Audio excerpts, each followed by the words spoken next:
Going to start our meeting. Please rise to the Pledge of Allegiance. I pledge Allegiance to the flag of the United States of America and to the republic for which it stands, one nation, under God, indivisible, with liberty and justice for all.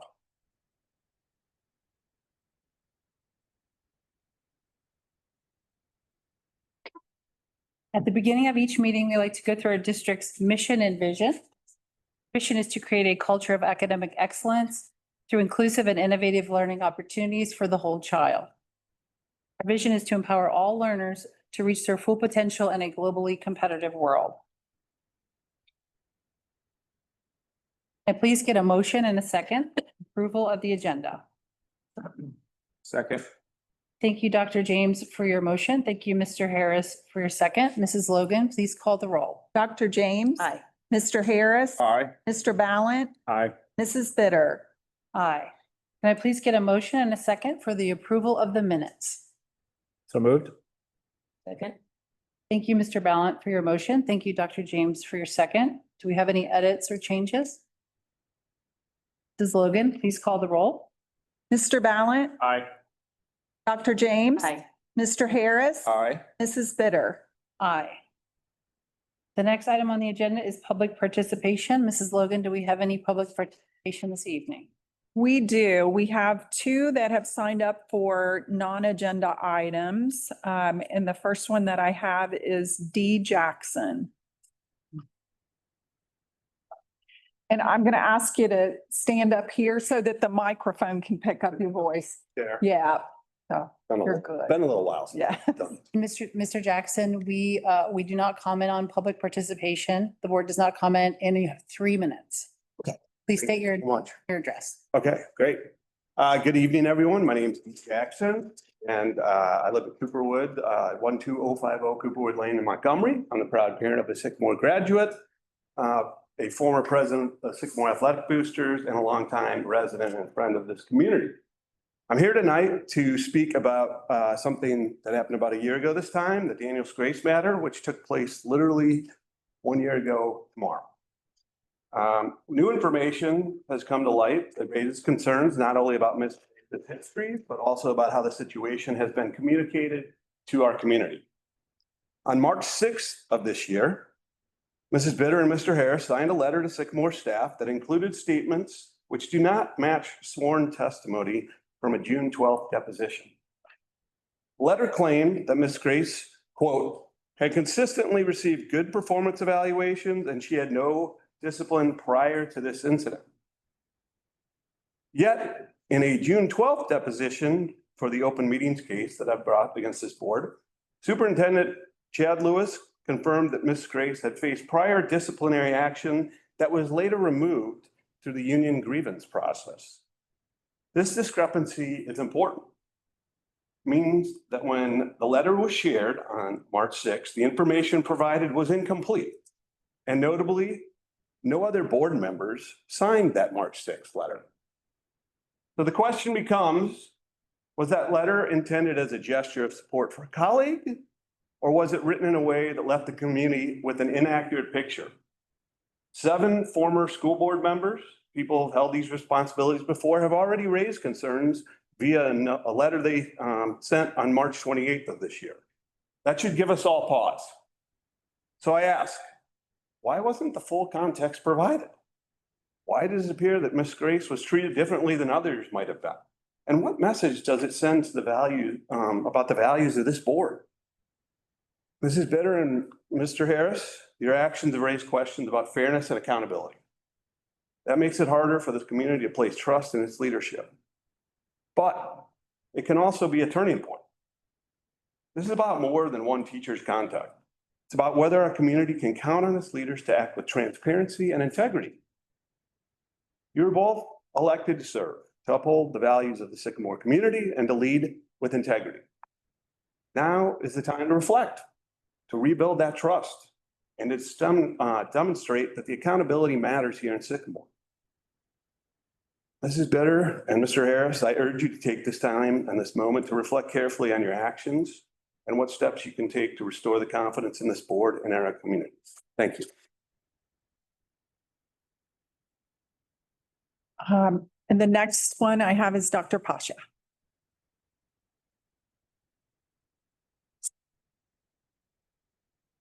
Thank you. Good evening, members of the board, staff, and community here and online. My name is Dr. Zishan Pasha. I've been a resident of Blue Ash for over a decade, and I am the proud father of two Sycamore students, one graduate and one current senior. First, I want to thank every teacher, staff member, bus driver, special education professionals, coaches, and volunteers who work tirelessly to make our district stronger. I'm here tonight to remind us of Sycamore School Board's mission to empower all learners to reach their full potential in an academically, socially, and personally supportive environment. That mission calls on us to see, value, and celebrate every child. Yet in recent months, we have overlooked a vital part of that mission, publicly recognizing the extraordinary achievements of our student athletes, especially our young female athletes who have made history in Sycamore athletics. These athletes have broken long-standing district records in events like the pole vault and discus, and have gone on to represent Sycamore on national stages, proudly bearing our name. Their success is more than a personal victory. It's a source of pride for our entire community. It opens doors for our future athletes, attract college recruiters, and shows that Sycamore excels in both academic and athletics. When we fail to acknowledge these moments, we miss an opportunity to inspire, to unite, and to tell our students, we see you, we value you, and we celebrate you. Moving forward, I propose 3 simple steps. Add a student spotlight at each board meeting to honor recent achievements in academics, art, and athletics. Publish a monthly Sycamore Success Bulletin to share these stories with our community for those kids who are not in the school and already graduated. Host an annual Aviator Excellence Night to celebrate students who have excelled locally, statewide, and nationally. By doing this, we will not only fulfill our mission, we will strengthen our culture of pride, motivation, and opportunity for every student. Our future is bright. Let's make sure every student knows they are seen, supported, and celebrated. And we should work hard to work collectively and collaboratively as a team. Thank you.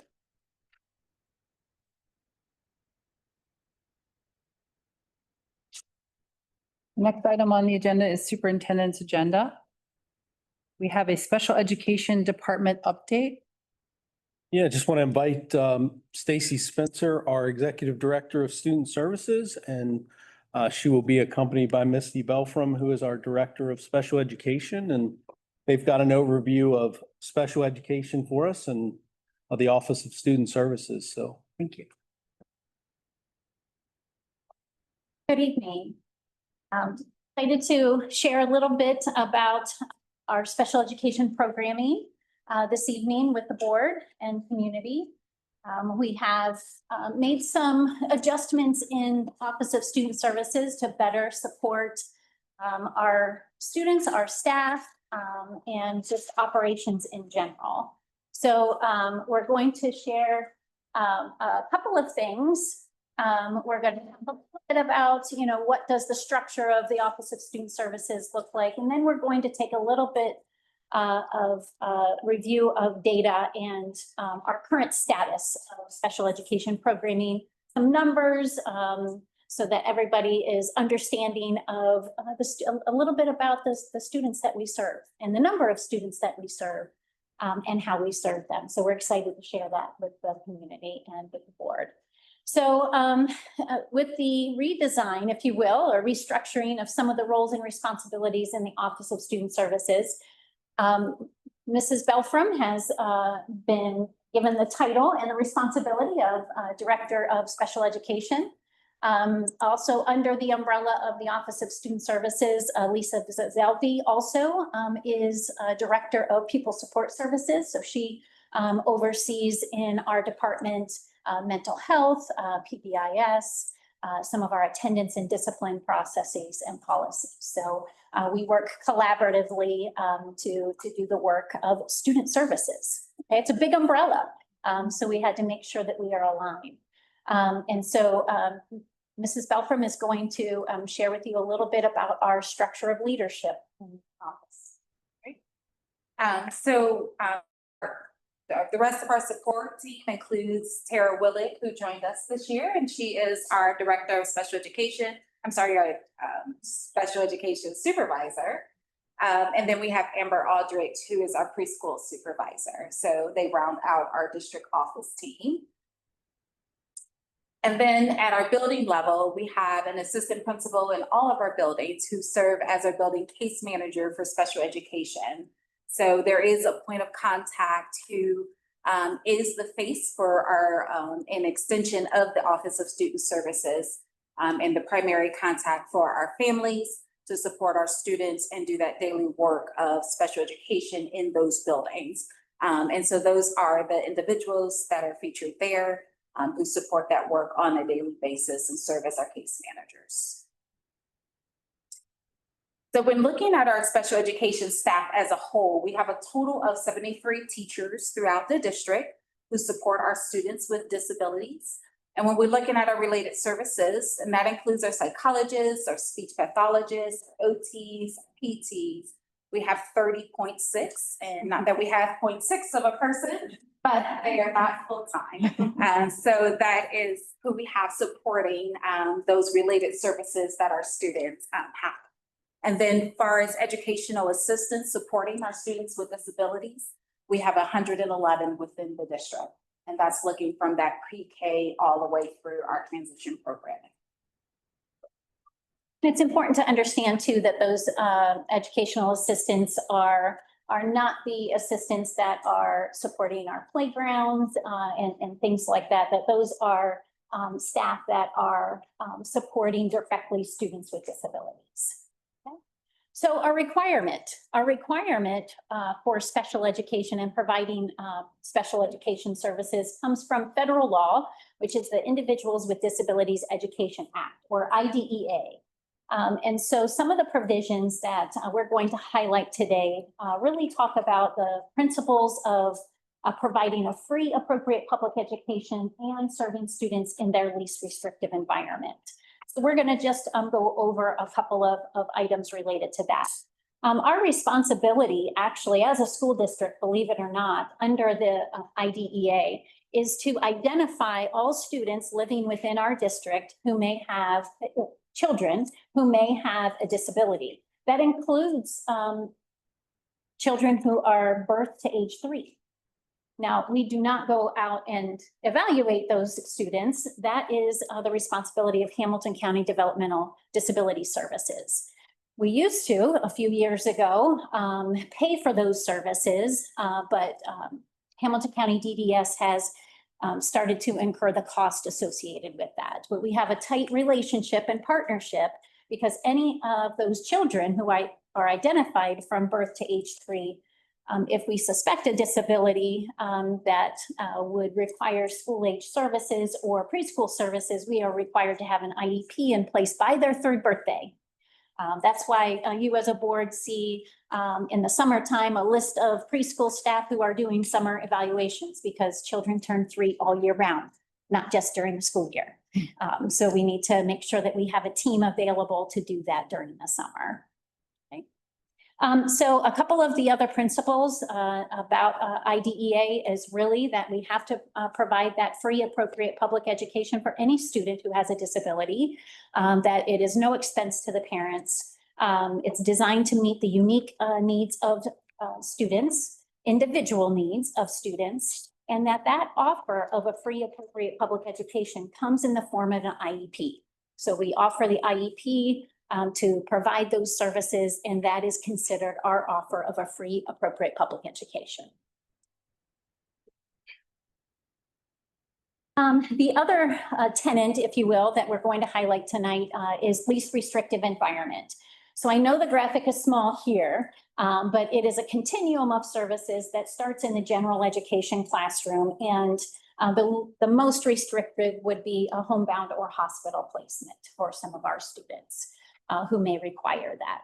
But I think it's important that we look at the two tentacles to that, is that we have to ensure first and foremost that to the maximum extent appropriate that students are served in the general education environment, and that removing students with disabilities from that educational environment occurs only if the nature and severity of the disability is such that the regular class, with the use of aids services, related services, whatever that child might need, cannot happen in that environment. So that's the only time we should be removing students from that general education.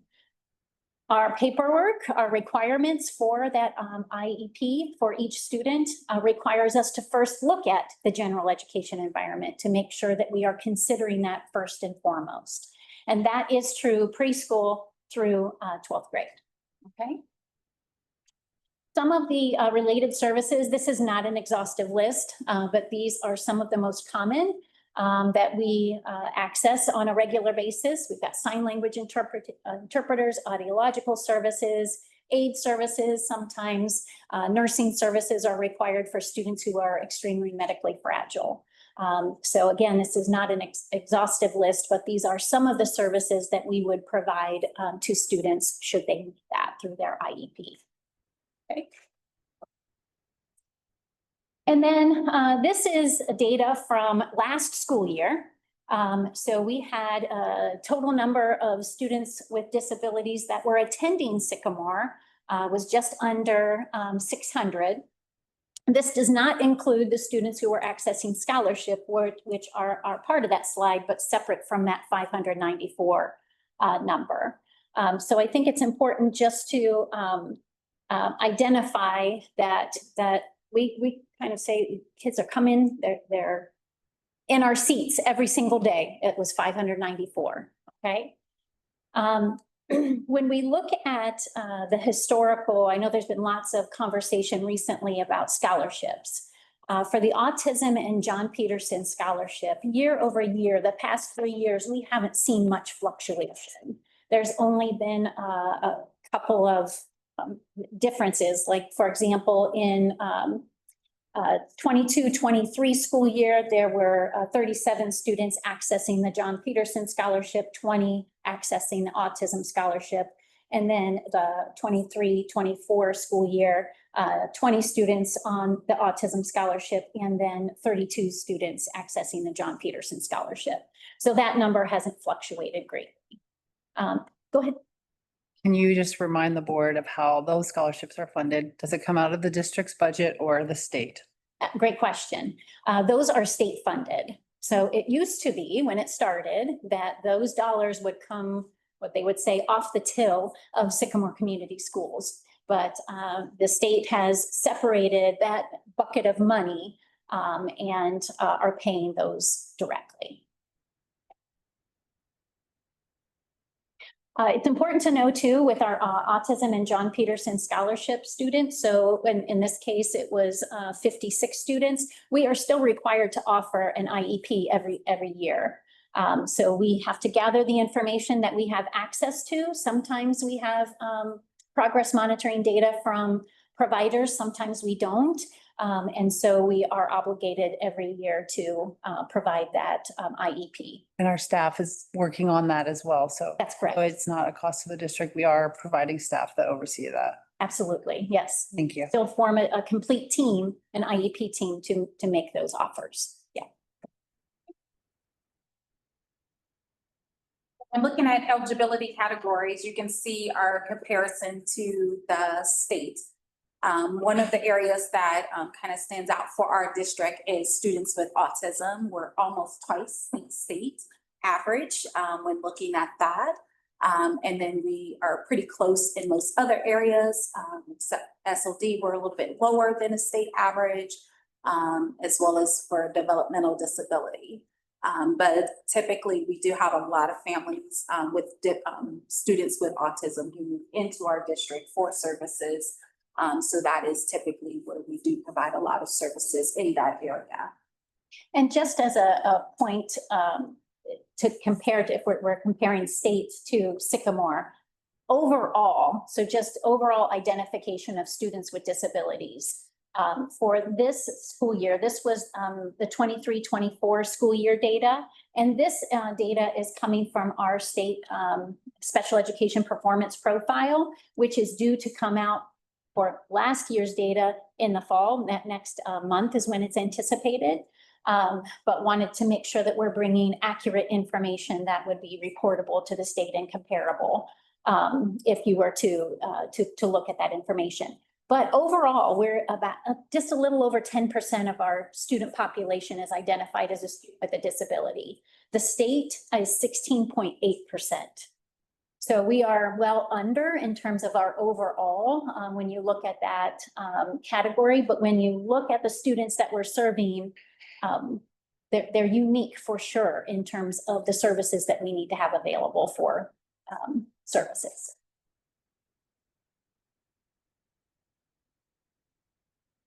And so here, this one just kind of gives some historical data when looking at the disability categories as well as our total percentage of students with disabilities. So as Stacy has mentioned before, we are pretty stable with our percent of students overall within the district. As students with disabilities, we stay just under that 11% of our total student population. We're not seeing much change there. But and you're looking at the number of students in those counts, again, we're pretty stable with that distribution of disabilities. We don't have much fluctuation in our numbers overall. So our trend is pretty stable for the types of students that we're serving and the populations of students that we support within our district. Another point of, I guess, comparison to other districts. We're not too overly discrepant in terms of that spread, except in the autism category. So we have districts that are similar to us that have similar trends. They're not seeing necessarily spikes in the number of students of disabilities that they're identifying. But again, our categories might be a little bit different. And Mrs. Spencer, we're lower on specific learning disabilities, considerably lower than the state average. Can you share with the board what those types of disabilities would be?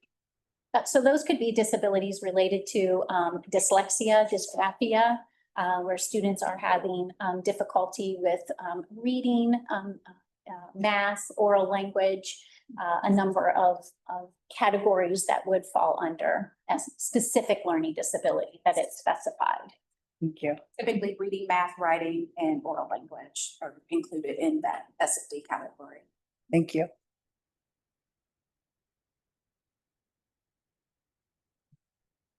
So when looking at that LRE, that least restrictive environment, this is just some kind of buckets when we're looking at kind of the percent of time within that gen ed setting.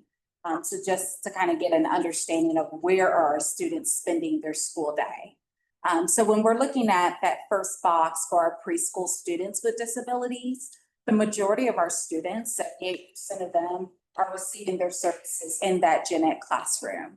And we'll talk a little bit later about programming and kind of what that breakdown of classrooms are. But 78% of our students are in a gen ed setting with their typical peers, with a gen ed teacher leading that instruction and receiving their services in that setting for preschool.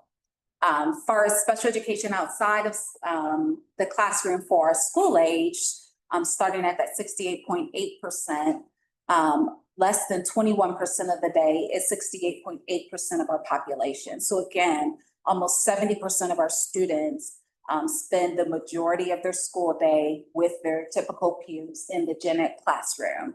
That's at to me, that number seems really good. It's something we should be proud of.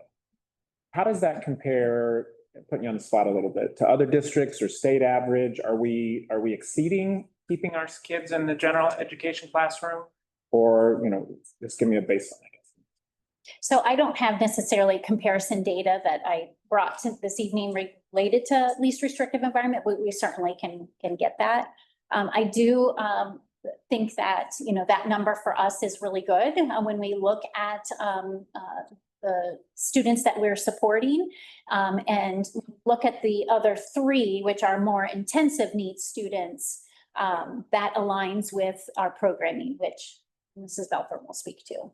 Yeah, I mean, it just, to me, seems just to kind of echo that, we're doing a really good job. That your department's doing a really good job in keeping as many students as possible in gen ed. So. And that's our mission and vision, which is, it aligns very well with that.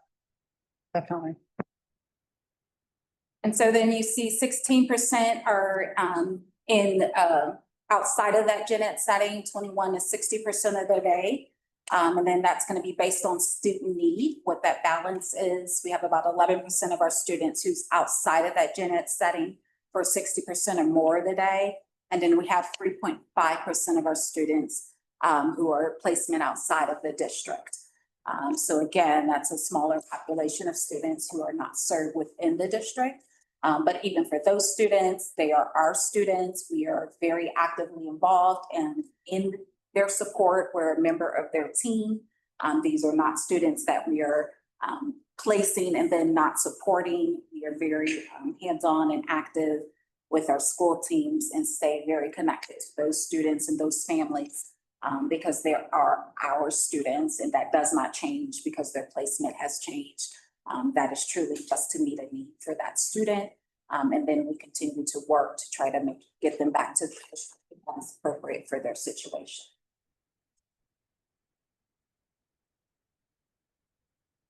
Okay, we'll talk a little bit about programming. So this is the graphic that you saw earlier. So just a little bit larger scale. So you see on that least restrictive environment side, it's that general education classroom, which we know that our students are general education students first. And that's where we know that we want our students to the greatest extent possible. And so as you go down that continuum, that's the gen ed with accommodations and modifications, then there's co-teaching opportunities, specially designed instruction in that pull-out setting, specialized programming. You go all the way down that continuum. So we'll talk a little bit next about what that continuum looks like in our district. We know there's placements outside of the district on that more restrictive side, but we'll take a little bit of time and focus on what we do within our buildings. So in that preschool setting, we have 3 different types of classrooms to serve our preschool students. There's that general education classroom that we talked about, and that's led by a licensed general education teacher. And then we have students with disability and typically developing students in that classroom. And then a special education teacher goes in and supports those students inside of that classroom for their services or a related service provider.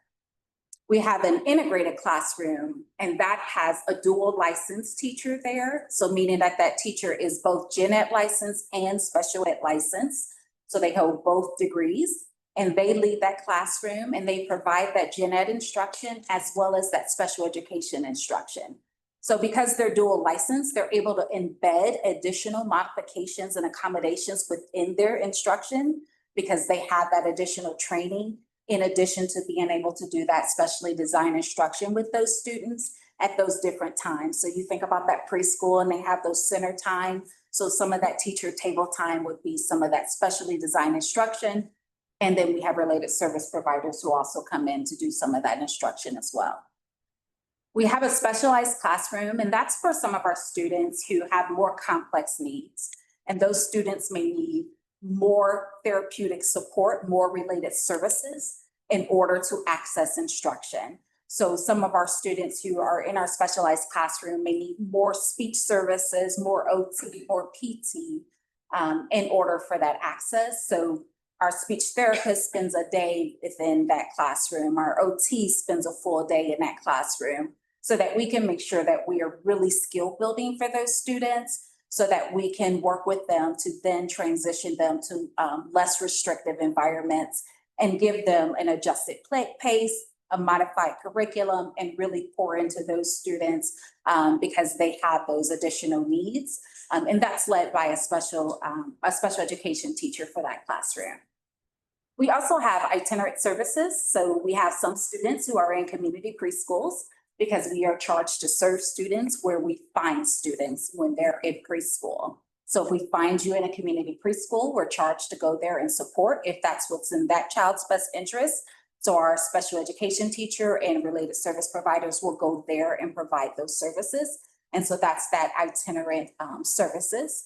And then we also have the wonderful partnership with Hamilton County, and we host a Head Start classroom within the district.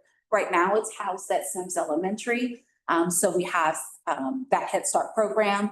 Most of the kids that's in that program are Sycamore students who are accessing that program. So it's great that we're hosting that because those are our kids. So still get to love on them, nurture them, but they get all the benefits that come with Head Start. So it's a great benefit for the families. So it's a great win-win for us and those families that are able to access that support. So that's what our preschool continuum looks at. So from that gen ed all the way through those specialized classroom. Can you remind me, or remind the board, are there students with disabilities in the Head Start program, or would they go? How? That's a great question. Yeah. If there's a student with who the Head Start program suspects a disability, they contact us, and then our team will step in to go through that evaluation part. If that student is identified as a student with a disability, we can either go to Head Start and service if that's appropriate, because again, servicing where we find, or we can talk about if it's appropriate for that student to come to our preschool program. So that decision is made by the team based on what's most appropriate for that student.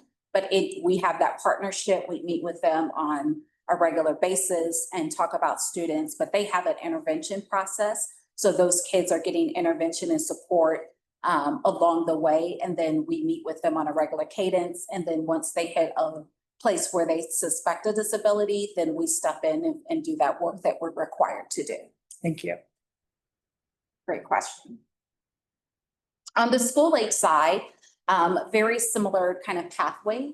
We have our general education classrooms for all of our students. We have inclusion support, and think of that more of that push-in model. We're going to the student so that they're not leaving that setting, and we're able to provide support within that classroom. That is done by our special education teacher and related service providers. So sometimes that speech therapist is providing speech in the classroom, or OT is there working with the student on the handwriting, right in the midst of writing class with that, as they're working on those letters. All those things are happening inside in those inclusion support. We also have co-teaching in a lot of our grade levels. So now you have 2 teachers leading those classes, a special education teacher and a gen ed teacher, and they're both teaching and both leading and supporting those students. So not only are your students with disabilities getting the benefit of that instruction from that special education teacher and the expertise that they have in those accommodations, modifications, and being able to look at content in a different way, but also that expertise and content knowledge that that gen ed teacher has, which is a benefit for all students when we're able to co-teach. Then we have special education resource rooms. So think of that pull-out time. So like in our elementaries, we have that win time or NNI time, no new instruction time. So they may go see their special education teacher and get that intervention and support and specially designed instruction. And during that setting, we have academic study, that is what we call it in some of our older buildings. So we give it a new name depending on the age and grade, but it's the similar concept where the students are coming to that small group setting to get that specially designed instruction. And then we have our specialized classrooms, similar on that preschool side, but these are for our more complex learners, for our students who may need a little bit more, and where we're able to provide additional services when appropriate. Sometimes some of our students participate in modified content because they may need a modified curriculum in order to access. So that's provided in that classroom, led by our special education teacher, to be able to make sure that we can meet their academic learning needs in addition to their special education needs. And then we have some students in our specialized classrooms who are academically at grade level, able to do grade level work, but may need that smaller environment for their regulatory needs, because they need that for their sensory system, and that large group environment is just not what's best for their learning needs, and they struggle to be regulated in those environments. We have that for them as well. So it's not just about a content issue. It's really meeting that student where they are and what they need, and that IEP team's making that determination. We also offer behavior programming. We do have some students who really need direct and explicit behavior instruction in order to be able to be successful at school, and they need that embedded in their school day. So we have special education teachers who are getting explicit training and instruction in behavior supports. And that is very different type of teaching, and they do very explicit teaching in that area, very explicit feedback to that student, and then they're there as a support if that student is struggling throughout their day. So we have that program throughout at every level. And we'll talk about which buildings that's in, but we're able to service that through our buildings as well for our students who really need that direct, explicit instruction and somewhere to go when they are feeling dysregulated, so that we can keep them in school, as opposed to them having outbursts or displays of those maladaptive behaviors. We have that there for them as well. So that's what our continuum looks like within the school setting. Great. When we're talking about our specialized programming, we just wanted to kind of highlight where this is happening, especially those specialized classrooms where we talked about for our more complex learners. At Blue Ash, we have 2 of those specialized classrooms. Mapledale, there's actually 3 classrooms serving our students. Montgomery, there's 1 classroom. Sims has 1 specialized classroom and 2 behavior support classrooms. All of our students who have those more intense behavioral needs with the direct instruction for all of our elementaries go to Sims. So they all go there because it's a smaller number of students. Right now we have 6 students in that program, but they come from all of our elementary schools to the 1 program in order to receive those services. That also helps us align resources appropriately. Instead of, let's say we had 4 students across 4 buildings that would require that, instead of having a program in each building with 1 student, we look at, the benefits of pulling a small group together, not only for the resources, but also for that instruction and that peer engagement as well. At Green, we currently have 2 specialized classrooms there. Junior high has 2 specialized classrooms and 1 behavior program. The high school has 3 specialized classrooms and 1 behavior program. And then our transition program, we have 3 programs. When looking at our specialized classrooms, again, our more complex students, that's a total of 81 students being serviced in those classrooms across the district. When looking at our behavior programming, that is a total of, let me look because I just lost it as soon as I said it. Cheat sheet here.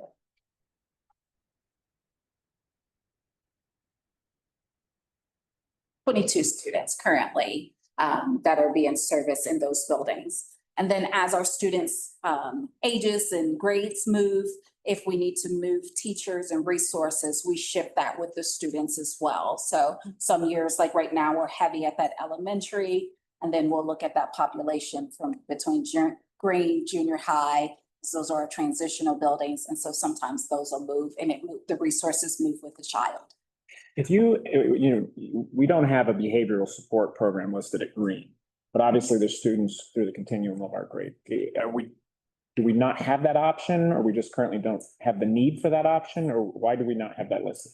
Yeah, that's a great question. Typically, we do have a program at Green, but due to low numbers, we did not have the need for that this school year. And we had high numbers in our elementary program, which is why we have 2 at Sims. Next year, one of those teachers is rolling up with the 4th graders because we actually have 4 4th graders currently. So one of the teachers who's learning those 4th graders, working with those 4th graders, getting to know those 4th graders will actually transition with those students to Green. And then that program will stay at Green and be housed at Green. So that was a way that we were able to support that large group of 4th graders who were there that had more intensive needs. So that was a way that we were able to provide additional support for that group. Sounds like a great use of resources. Thank you. Behavioral support programs, are they similar to therapeutic behavioral programs, private programs that maybe someone would take the autism scholarship for or the Peterson scholarship? Is it like our district's way of working with students who need that support in Sycamore, or is it different than some of the private programs that our children are going to? There are some differences. Some of the programs that may come to mind for most people are 80-20, meaning like they're 80% therapeutic. So they're spending the majority of their day doing therapeutic services with mental health therapists, 20% on school. So like some of the programs you may see, they may do an hour of school work, and 5 hours between individual and group therapy, or they're a 60-40. So there's a different mix of that. Because we're still in academic setting, our students are not immersed in that level of therapy. So we're training our teachers to be able to do social skills group, to do behavior management groups, to teach coping skills, to teach other things. So there are set times in the day that they are doing that direct behavior instruction and social skills instructions, but they're not mental health therapists. But a lot of our students are paired with our children's hospital therapists. So they are getting that individual, but not from that direct teacher provider. And then they're not getting typically the same amount of therapeutic support and services as some of the private placements that some of our families may access. And that's typically the difference that you'll see with those pieces. We're not a therapeutic setting, and we recognize that. So we're very thoughtful about that with some of our families. And even if you think back to like our 3.5% of students that are placed out, that sometimes is the difference when you truly have a child or a student who really need that therapeutic component, and they really need that for larger portions of their day because that child's in crisis. We're not mental health therapists, and we don't have that capacity, and we can't do that and with the amount of education that we're required to do. And when you say mental health therapist, do you mean like behavioral, like certified behavioral therapist, like that? That's what is that the same thing? I mean, like true mental health therapy, like licensed therapists, licensed Okay. counselors. Okay. Yes, Thank not just like not like a BCBA. Not the BCBA, like you mean more intensive. Yes. Like behavior. Intensive. Got it. Okay. Yes. Yes. But do our groups have more the behavioral strategies for these Yes. classrooms? That's guess what I was trying to get at. They do. And we'll talk about that a little Thank bit. you. Some of the supports that we brought in to help with that. Yeah. But our teachers have received additional coaching and support from programs that specialize in that area. So they are getting a lot more support and training in how to support students through a trauma-based lens and how to provide that therapeutic support in a school setting. Staying in our lane. We're not mental health therapists, right? We don't. Do we have BCBA? Do we have behavioral therapists in our school district? Okay. We do.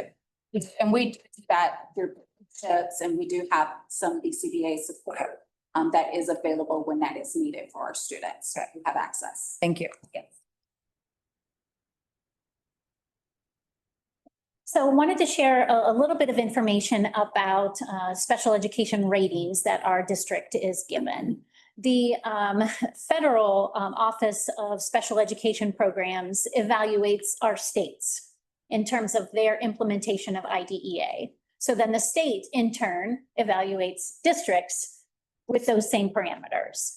So the state is given a rating, and then consequently our district is given a rating based on those components that they are looking at. What is unfortunate is that oftentimes the information that they are rating us on is a year old. So the information that we're going to get in our new rating, October of 2025, is last year's data. And so any findings that there are, we make corrective action plans that are due by the end of the school year.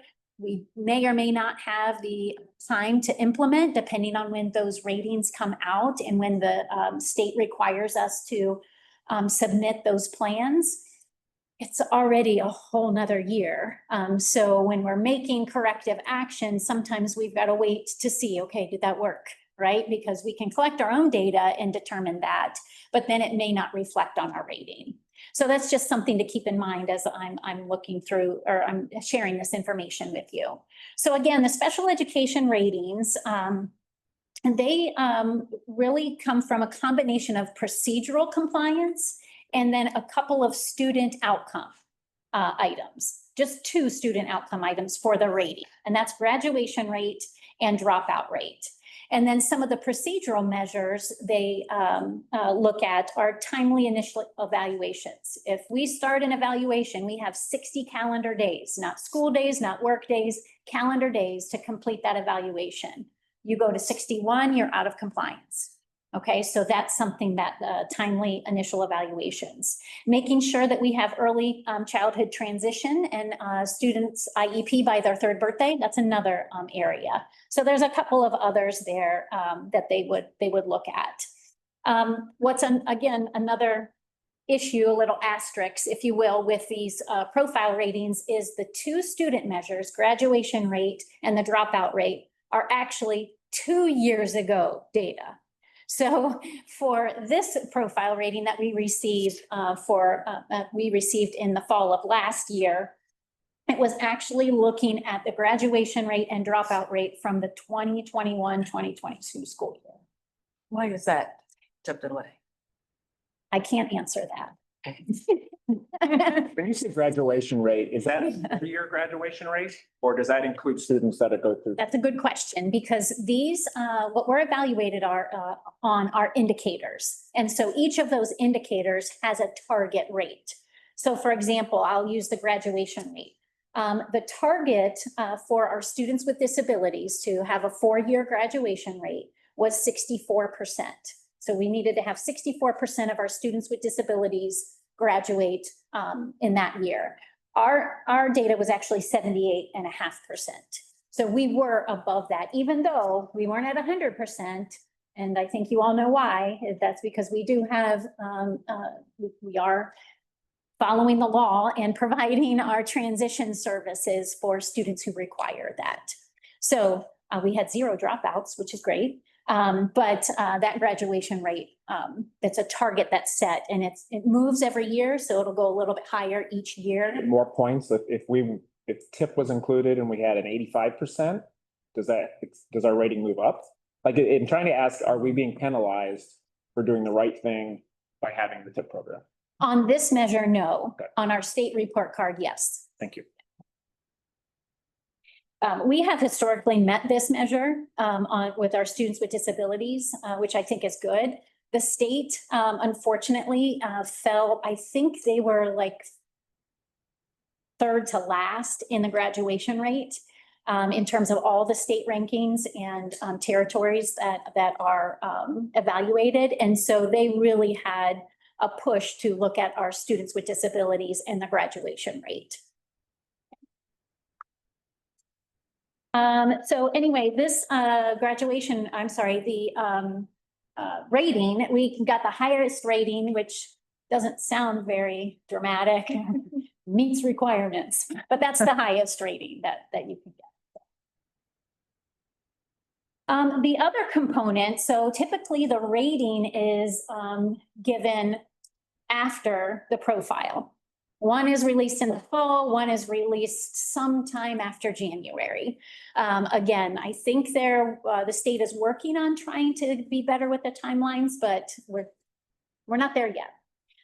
So this performance profile really outlines, there's 6 essential questions that you see there on the screen that they are looking at. And that's because the federal government is looking at the state with those same 6 questions. Really looking at, are we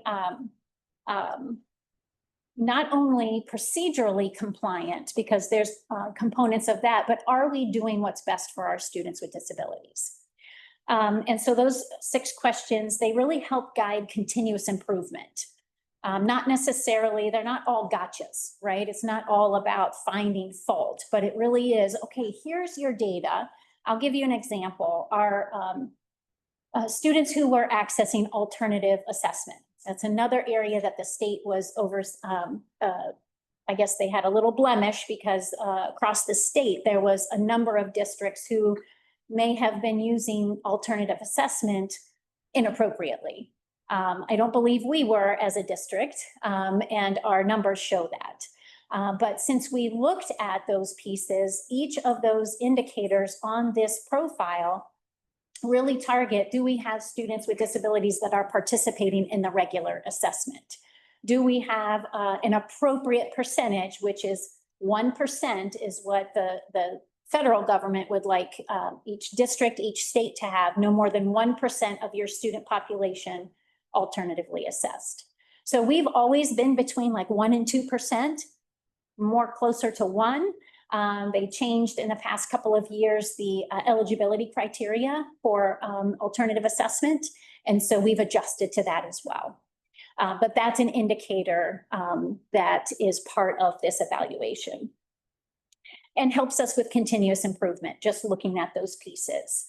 It also identifies any area of noncompliance that you might have, that you would have to have a corrective action plan. So the indicators on there, they have a set target date, like I shared with you about the graduation rate. It's similar. They have work groups. I've participated in work groups before that set those targets. Parents participate in that at the state level as well. So it's all stakeholders are involved in that. For our profile, the one thing that has been consistent, not only in this profile, but in the previous 2 years, is our disproportionality. So we have been found to be disproportionately identifying our Black students as students with disabilities. And when we dig into some of those categories, there's different indicators. There's that overall identification, and then you look at each category, such as autism, specific learning disability, emotional disturbance. All of those categories are evaluated. And so the categories that we were specifically found under that umbrella of all disabilities, but then specific learning disabilities for our Black students and emotional disturbance, and then other health impaired as well. So those are the 3 areas that we've been looking at the past 2 years, looking at our evaluation process. And I'll talk a little bit more about that when we share, kind of next steps and what our target areas are. The other area is disproportionately identifying, or I'm sorry, disproportionality in discipline for our students with disabilities who are also Black students. So those are 2 areas that we've been looking at. Now, that most recent one was just last year's indicator. It hasn't been the past couple of years like the other one. Okay. So to share a little bit about the investment that we are making to support, as a district, to support our students with disabilities, just giving an overall, like the last 3 years, total expenditures in special education, if you will. So this includes our staffing costs, our special education staffing costs, instructional services, sometimes tuition for those students who are placed out of district, contracted services such as the behavior support specialist or registered behavior technicians or other contracted services that we might need.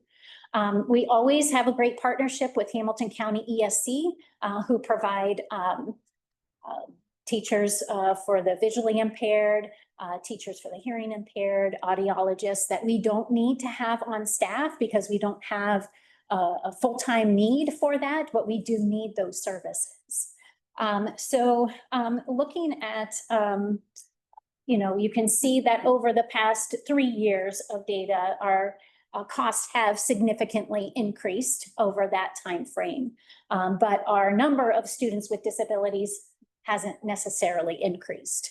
What I can share with you is that the intensity of needs for our students is unique to Sycamore, and that is something that we have seen increase. And so that is part of the factor in looking at those increased costs.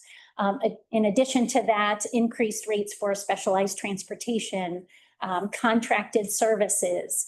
I can tell you the last year, you can see that bigger jump. We had a number of staff who were on leave, whether it was maternity leave or other leave, that we had to contract services for. Our substitute consortium through Hamilton County doesn't have related services as substitutes. So we have to look at, contracting for those services. And we definitely have seen an increase in those rates.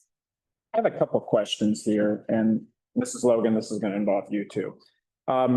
This board is really looking at 3 important financial processes, 2 short-term and 1 long-term. We're looking at setting board financial parameters. We're also looking at next month doing our updated 5-year forecast. And then we're looking into having a levy, potentially or probably next year. And we're in the process of determining how much that levy needs to be. When you look at the growth over the last 3 years, we're looking at about a 21% growth rate. So if you just look at the math behind that, the $20 million today in 5 years becomes almost $35 million. And in 10 years, that number goes all the way up to almost $57 million. So my ask is, do you foresee that, the first question is, do you foresee that these rates are going to, the costs that we're incurring now are going to continue to increase at this rate, which I know is very hard to predict? And then the second is more directed to Mrs. Logan of, what numbers are we putting in our 5-year forecast? Because it is very critical that we're putting the right numbers in our 5-year forecast. And then also from a board financial parameters, we're looking at a 3.5% growth rate. When you're looking at roughly 20% of your budget increasing double digits, that leaves the rest of the budget to increase at a much smaller amount to achieve 3.5%. So I guess the first question is, do you anticipate that? And then Mrs. Logan, if you can touch on how we're forecasting.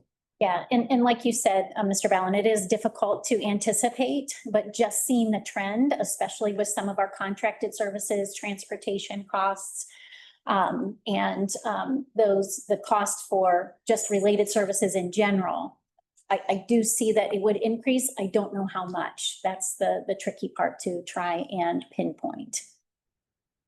That's a non-answer. I don't think it's a non-answer. As much as just. I do think it would be helpful to add in what state or federal funds we are also maybe getting or not getting. Sorry. So on this slide, this is showing general fund expenditures from the federal government. We receive about $1.8 million in federal funds that help support that investment in those students, as well as we get about $24,000 for preschool. So that's the amount of money that we're getting outside of from the federal government. From the state, as we know, that we are a locally funded public school system. We know that the majority of our funds come from our community that we value. In looking at these expenditures and what we're getting from the state to help kick in, to help provide some of the offset on this, we are not unlike other school systems around the state of Ohio. This is such a topic of interest and a concern that there was a special education study, 2 studies that have been done in the past couple of years that say that across the state, on average, the state is providing, the state and federal government is providing less than 30% of the total cost, the total investment we are making into our special education students. So I want to say that up front, like this is something that other communities are talking about and trying to figure out, how do we sustain what we need to do for all kids in the district. Stacy and I, we've met, we've talked about budget. We have made sure that the appropriations that we're going to be talking about later tonight include all of those. We have tried to include the increases that we believe that we're going to need this year for those costs that Stacy's already identified, as well as I have built in a little bit of contingency, because what we see is that while this is what we know right now, but it's September. So things happen throughout the year. And so we are building in some contingency, but it's what we know right now. But as you can see, things happen throughout the year, and yes, those numbers are increasing. Do you know off the top of your head the 5-year forecast, what percentage we're increasing? I do not know specifically to special education, but I can pull that out, just like We just want to make sure that when we're setting our 5-year forecast, we're Yes. including what we anticipate. Yes. So we also, Christian, you can go to the next one. Thank you.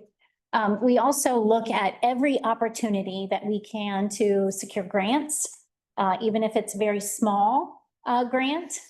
We jump through the hoops to try and get those. And then we also do a heavy lift with the Treasurer's Department to do threshold cost reimbursement. And that is an opportunity for us to really look at our expenditures from the previous year. So we're going to be doing that work here coming soon for last year's expenditures, and we submit those to the state. They've got a pot of money that they have set aside for this. And so schools who participate and really do the hard work of looking at detailing all of our expenses, we can get some reimbursement. Mr. Burson has been very busy doing that, helping us in the Treasurer's Department. So thank you for that. But that is something that we look at every opportunity that we can. You got a job skills grant for $11,000. It seems like a drop in the bucket, but it's a drop in the bucket. And if we have it, we see it, we take it, and we try and access those opportunities. Mrs. Spencer, why was FY 24 reimbursement so much different than 22 and 23? I can speak Yep, to go that. They had a big part of it. So, so the way that this works, so you'll notice in FY 22, that percentage, 42%. And the way this works, and I'm sorry, but just give me a few minutes. The way this works is the state calculates how much funding you should get for your special education students. Then they give us 90% of that total. The 10% that they don't give us goes into a bucket. And it is it's somewhere between 90 and 100 million that's set aside for threshold cost reimbursement for every district in the state. And so then what happens is, because that 10% is being taken away and put into a bucket, everybody says, I want my money. Prior to 22, not many school districts even participated in this, because Mr. Burson will tell you, this is a heavy lift. It is a lot of work to get this money back to us. What we have seen from 22 to 24 is a lot of districts are now saying, I'm going to do that work and I'm going to try to get money back. For example, Columbus Public did not participate in this program before. They started participating. So we've got some really large school districts now taking more of that pot of money. And so you'll see that our share, our percentage that we're getting back is getting less, but it's still worth the effort, and we're going to continue to do it. Thank you. What is the reason for putting some money in a pot versus So, giving it? so I can speak a little bit to that too, because this all came about through the new funding formula that we're doing. And I happen to be the co-chair of the special education funding piece. Since 2006, we have funded special education at 90%. The thought was the other 10% was supposed to come from the federal government, which has never happened. So one way, and we knew that this threshold cost reimbursement there was not enough money there. So it was one way to kind of get the state to say, we'll give you 100%, but the 10% we're going to put over here. They doubled the pot of money that was available. It's just, and it was kind of supposed to be just a placeholder until we got the special ed study done, and then they funded us at what they should be funding us at. But we still got a long way to go. So I'm sorry I have too much information on that, but that's what happened. Yes. Thank you so much. This has been very, So just to wrap up, we've got a couple of items that we're targeting work. Yes, so for our specialized classroom, for the last 3 years, we've been doing a lot of professional development for our teachers. Really trying to, have alignment across all of our buildings, preschool through 12th grade especially, to make sure that our student experience is the same. The programming is the same for students, and really looking at making sure that our teachers are trained in order to support our students. As we've talked throughout our presentation, we are receiving students with pretty complex needs, which means that you need a higher level of training and you need to be prepared to receive those students. to educate them not only academically, but meet their adaptive needs, their behavioral needs, sensorial needs, all the things. So we've been doing a lot of professional development in that area. We also have brought in coaches to support that work. It's one thing to sit in a classroom, as we all know, and do the book work and hear the speaker tell us about the thing. And then you get in the classroom with the child and it's like, how do I implement? So we have coaches who are licensed BCBAs that come in and reinforce the work that we've done in the classroom with our teachers for that programming work. So they're coming in coaching and they're supporting. And then as we have students who may need more intensive needs, they're able to help us with FBAs, BIPs, those pieces to really help work our teachers and teams through that process so that they can be better equipped to support students longer term in their learning and picking up those additional skills so that they will learn that and are able to then implement on their own thereafter. So we're in that cycle. We started with our preschool through 6th grade. We've tagged on 7, 12. So we have kind of 2 pathways that we've been working through that coaching cycle on that programming and coaching support. So that's been going really well and growing our staff. And then as we onboard new teachers, they're introduced to that training and support as well. So that's happening with our specialized classroom. We have really over the last few years, thank you to Ms. Tompkins and her team, have a wonderful partnership with curriculum department and are not working in silos and have really partnered with them on curriculum for our special education staff to make sure that our students have high quality materials. Our teachers have high quality materials so that our students are getting that evidence-based instruction. We don't want to feel like our students are not getting that same instruction if they're not in that gen ed setting. So we've really partnered with them to be very mindful of those pieces. So we've been doing, making sure that our teachers in our specialized classroom and our teachers who do that pull-out support have access to those curriculums. So we've also been doing a lot of training in that, especially as our dyslexia law and RIMP law and 3rd grade reading guarantee, all that's been coming about. We've been partnering with our curriculum department to train our special education teachers so that they also have the training and knowledge to implement, but then also those resources. And then we also have introduced an evidence-based adaptive core curriculum for our specialized classrooms, because we want to make sure that our students, if a decision is made for a student not to participate in that gen ed setting, they still should be getting rich core instruction. They deserve that same rich instruction as every other student. And so we have been able to get some resources in. So they're reading adaptive novels. They're doing that algebra work that's been modified to 3 different levels so that they can participate at their level. So they're seeing and doing that same curriculum work at their typical peers. And then, so that's been very great to be able to introduce those resources. And then we're going through a training cycle through that as well so that our teachers are able to be proficient in that curriculum as well. So that's been a great partnership with curriculum. So that's been wonderful to have them come alongside us with that work as well. And then we're also collaborating with the MTSS implementation, continuing that collaboration. Mrs. Lawson is leading us in that charge. So that collaboration has been continued to be really strong and supportive and inclusive. Some of the continuous improvement components, just to wrap us up here, I know we've been a little long, so thank you for your patience. Really looking at addressing that disproportionality component by monitoring our evaluation process and eligibility process, and looking at how does our intervention process, MTSS, inform those decisions, not only for our Black students who we are looking at very closely, but all students in looking at that. But we need to make sure that we are paying attention to where we have been found to be disproportionate.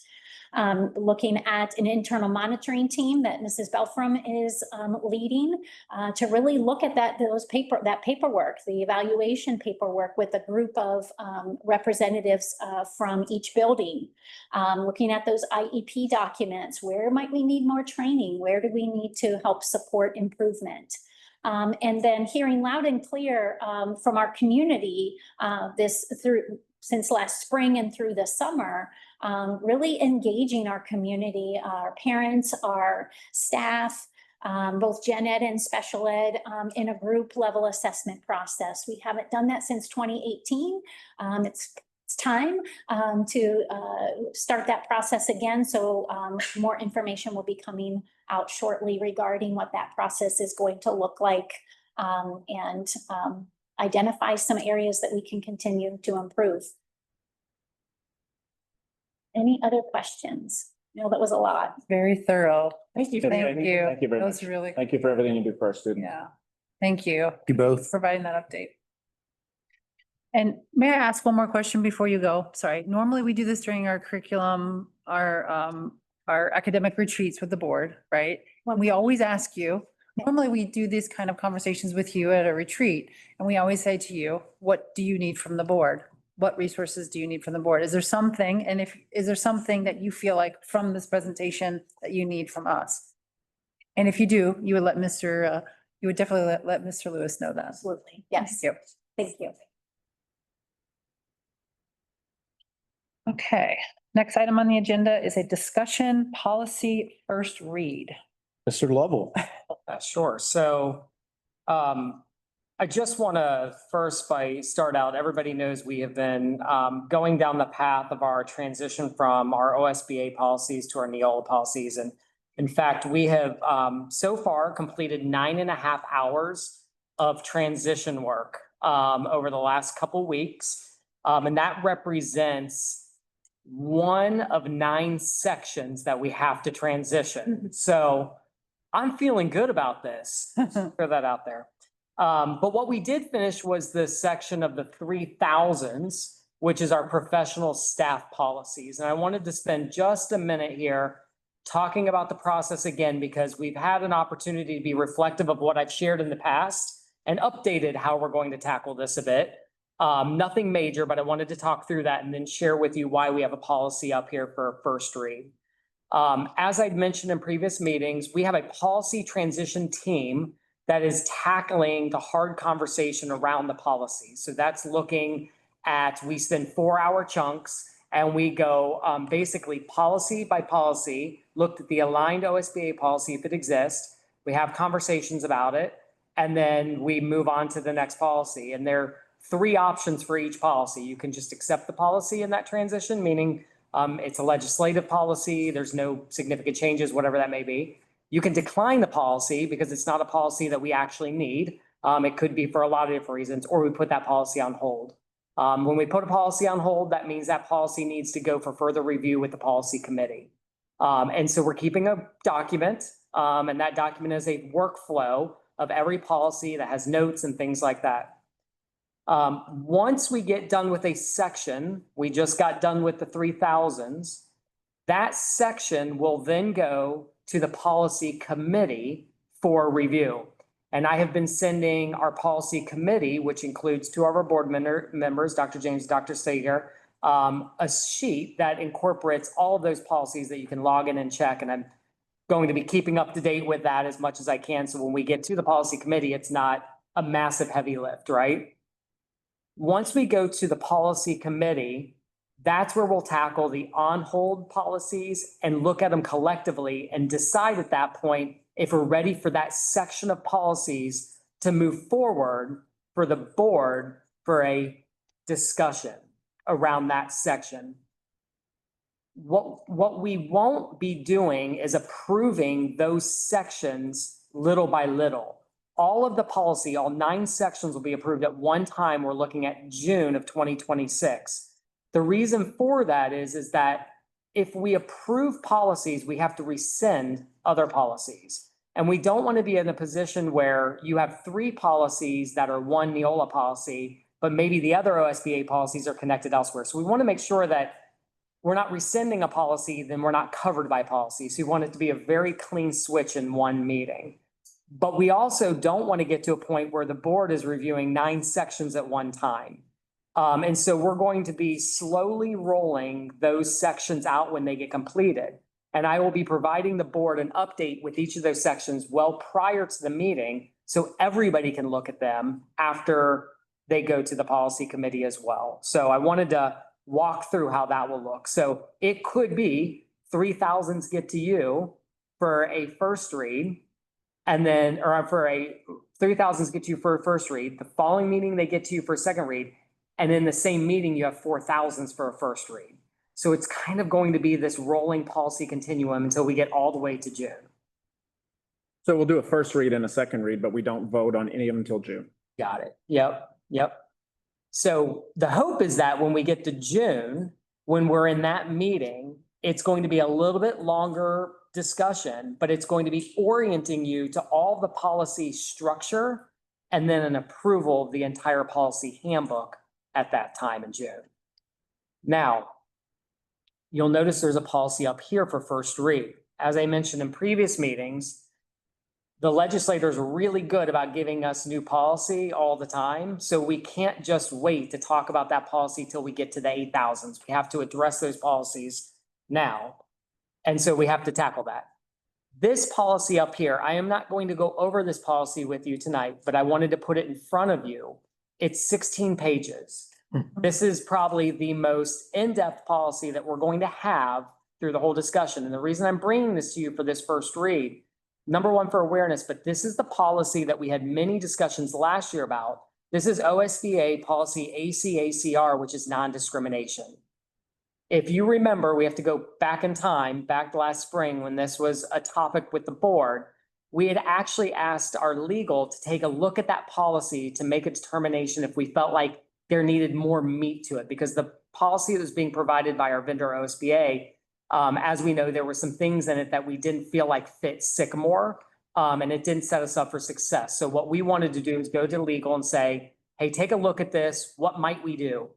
So from that, legal provided us with a more robust policy. And that was, I want to say, in like May, and then summer happened.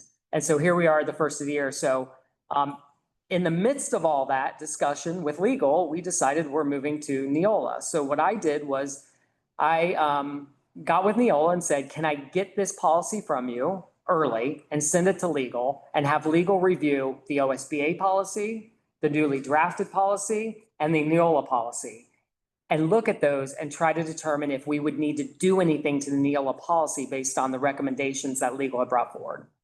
Based on all that conversation, the 16 pages was enough and very effective and had more than enough in it that we needed. Now, you're going to notice on here that there are 3 policies. There's a 3122, a 4122, and a 1422. I'm not going to go in depth in this right now because y'all are tired. In Neola, it's different than OSBA. You're going to have a similar policy in multiple sections of the policy manual because one is going to be professional staff, administrative staff, and classified staff. They're all the same, just in a different section. So that's why there's 3. And you'll see that very often when I bring policy forward for a read, okay?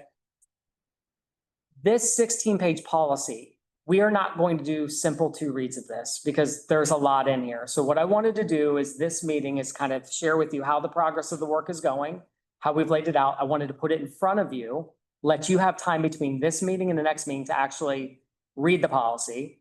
At the next meeting, we're going to do a second reading. I'm going to go more in depth on the policy, and I'm going to talk a little bit more about administrative guidelines and how we're going to leverage those to actually interpret the 16 pages of the policy. Then we'll do a 3rd read of the policy and then likely go for approval unless you all say we probably need another read, which is perfectly fine. We have an acting policy now that we've been using. We can keep using it. This is just more robust. This policy is not a deadline policy. So I'm going to be bringing policies to you in the next few meetings that legislative action requires January 1. So we'll have to keep those moving. That is not this policy. I'm just providing this to you because I want some visibility on it so that when we get to the next meeting, we can have a little bit more rich discussion. I think just as a reminder to go back to the big picture, just remember when he says he's going to bring the 3,000s to us, that's a lot of policy. Yeah. So we're gonna get, not like when we have our first reads, we might have 10 or 5 or 1. This is gonna be a very high volume number, and you're going to indicate to us Yes. which ones maybe, oftentimes board policy is mandated by the Ohio legislature or the federal government, and we don't get a choice, and this is what it is, and that's it. But there are some that we get to customize for Sycamore, and those will be highlighted, so we'll be able to see that. I would just ask, A reminder, it's a ton of policy. I would just ask the policy committee to consider whether or not we need special meetings, work sessions that would be earlier in the day to be working on. No offense, but I don't think any of us want to be sitting here at 10 o'clock at night, still talking about thousands of pages of policy. So if that's something that the policy committee can recommend, if it's going to be 90 minutes or 2 hours of discussion, I don't know that an evening meeting is the most appropriate for that kind of setting. Yeah, and I will tell you that, Mrs. Bitter's point. Our goal is when I bring let's say any section, bring the 3,000s to the board, you will have that ahead of time, and you're going to have not only the policies, but you're going to have the work document that has them outlined, and they will be bolded yellow, the ones that I feel like you need to keep your eyes on, and the ones that I feel like are what standard. And so the goal is to take, if we have in 3,000s, 40 policies, to narrow it down to 5 or 6 that are truly discussion worthy on this level outside the policy committee. I agree, Mr. Lewis, I talked to Mrs. Vitter about this and Ms. Logan about, there might be opportunities where it might make more sense to say, hey, can we start the meeting an hour early and just tackle policy? So we can get that done, or whatever that may be, but I think we also talked about just knowing that the board could do this off-site. I mean, we will have access to this information. It's homework on our part. But if we, as much as we could read in advance and be prepared for the meeting, it would require less time at the meeting, right? It's just, that's what happens when you change policies, when you change over to Neola or OSBA or whatever you're doing. It's a lot of work. And we have to do it if we can, as much as we can offline, but also people will ask questions. Yep, about there'll always be policies. questions. There will always be questions. Exactly. So we'll have to figure out a way to blend that, but yeah, we could start early, or we could do special meetings and work offsite as well. We are committed. We will get this done. Well, I just wanted you to all to realize that when he says first, it's a pretty big number. So we just have to be ready for that. But it beats doing it all at one time. If we chunk it like this is going to be so much more manageable than the alternative. All right. That, good. that's great, yeah. All right, can I please get a motion and a second for approval of revised policy committee dates? So moved. Second. Thank you, Mr. Ballant, for your motion. Thank you, Mr. Harris, for your second. Logan, please call the roll. Mr. Ballant, Aye. Mr. Harris, Aye. Dr. James, Aye. Mrs. Bitter. Aye. Can I please get a motion and a second for approval of a contract with Perry Weather? So moved. Second. Thank you, Dr. James, for your motion. Thank you, Mr. Ballant, for your second. Mrs. Logan, please call the roll. Dr. James, Aye. Mr. Ballant, Aye. Mr. Harris, Aye. Mrs. Bitter. Aye. Can I please get a motion and a second for approval of a sponsorship program contract with Power Ad Company? So moved. Second. Thank you, Mr. Harris, for your motion. Thank you, Dr. James, for your second. Mr. Lewis, do you want to talk about this one at all? Or Mr. Lovell? It doesn't matter. Yeah, go ahead. So we have a similar agreement at the high school. Basically, what Power Ad does for us is help sell ads for increased revenue at our facilities. This is specifically to cover windscreens over at the junior high. So this isn't the high school. So we actually, just to let you know, after our experience with this contract, if anybody has a memory back to the high school, we did work with our attorney on this one to clean up some of the language in it. So we feel comfortable with it, the way it's written. Okay, and you're okay with with, we won't know what it will be until the ads come in. Okay, And it'll follow board policy, thank you. which is written in the contract. Mrs. Logan, please call the roll. Mr. Harris. Aye. Dr. James. Aye. Mr. Ballant. Aye. Mrs. Bitter. Aye. Can I please get a motion and second for transportation impractical? So moved. Second. Thank you, Dr. James, for your motion. Thank you, Mr. Ballant, for your second. Mrs. Logan, please call the roll. Dr. James. Aye. Mr. Ballant. Aye. Mr. Harris. Aye. Mrs. Bitter. Aye. Can I please get a motion and a second for out-of-town field trip approvals? So moved. Second. Thank you, Mr. Harris, for your motion. Thank you, Mr. Ballant, for your second. Mrs. Logan, please call the roll. Mr. Harris. Aye. Mr. Ballant. Aye. Dr. James. Aye. Mrs. Bitter. Aye. Just a few items. I just wanted to mention this week, the state report card came out. There's still a lot of information and digging we need to do, but you know, we're still very proud that our district achieved some outstanding results, and some of the highlights that stuck out to us, third consecutive year of growth in gifted identification and services. 5 of our 7 schools earned 5 stars. We were district-wide 5-star ratings in achievement, graduation, and gap closing. And we achieved 94.8% of the max score of the state performance index, which is still showing tremendous growth. What I'm most proud of is that our teachers tackled and our staff tackled really a difficult task, which was switching curriculums in English language arts and math. Math all the way from kindergarten all the way to algebra 2 and ELA grades K to 4. And to be able to still achieve these great results while going through such a massive change just makes me proud of the hard work and dedication of our professionals. So doesn't mean we won't learn from things that we pick up in our data and always strive to be better, but those were things that stood out to us. So we will be looking forward to, if you remember, our next 2 meetings are kind of, we have October, I think, 8th, and then October 29th, and in between we have an academic retreat. So I think our goal would be, we would like to present about the report card to you at one of the October meetings. Certainly the academic retreat, our buildings are going to be talking about their data with you. So just kind of a precursor that we will be digging deeper into that, but just wanted to give an overview of that. Really hot off the presses, excuse me, our girls golf team GNC champions for the 4th year in a row.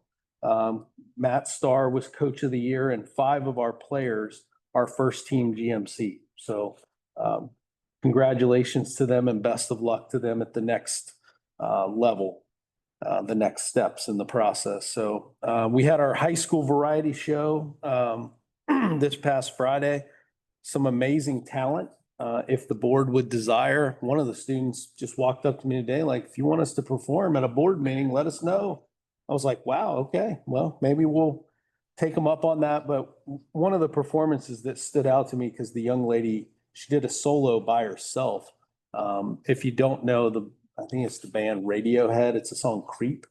The young lady did a solo of it and won the entire variety show. It was amazing. The whole crowd, and granted, the whole crowd went wild on just about every performance. They were so good, but I remember her standing out. Her name's Salem Hearts.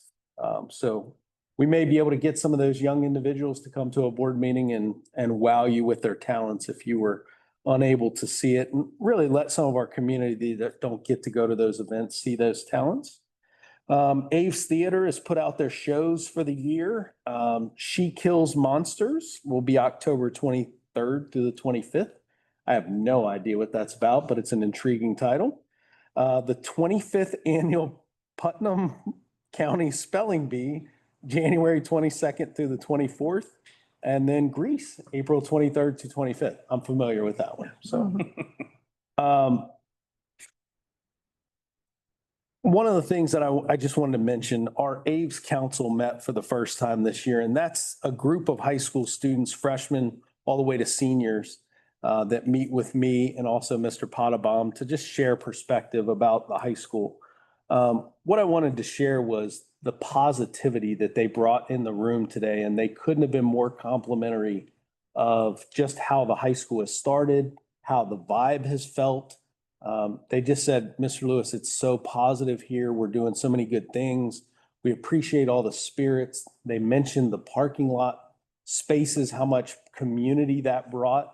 And they're like, Mr. Lewis, it's just so, everything is just so positive.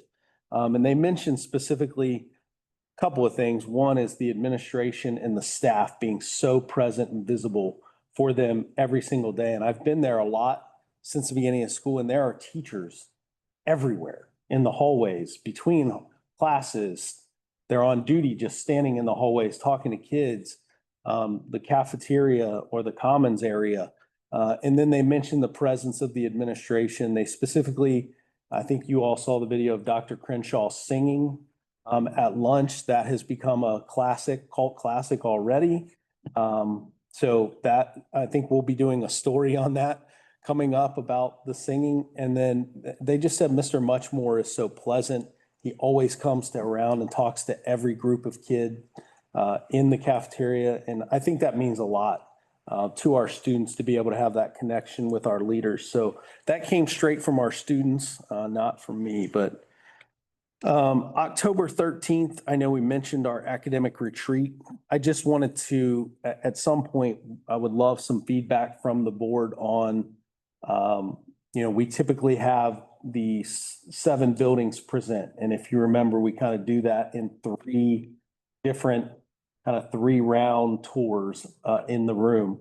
That usually leaves space for 2 other presentations, 2 other groups.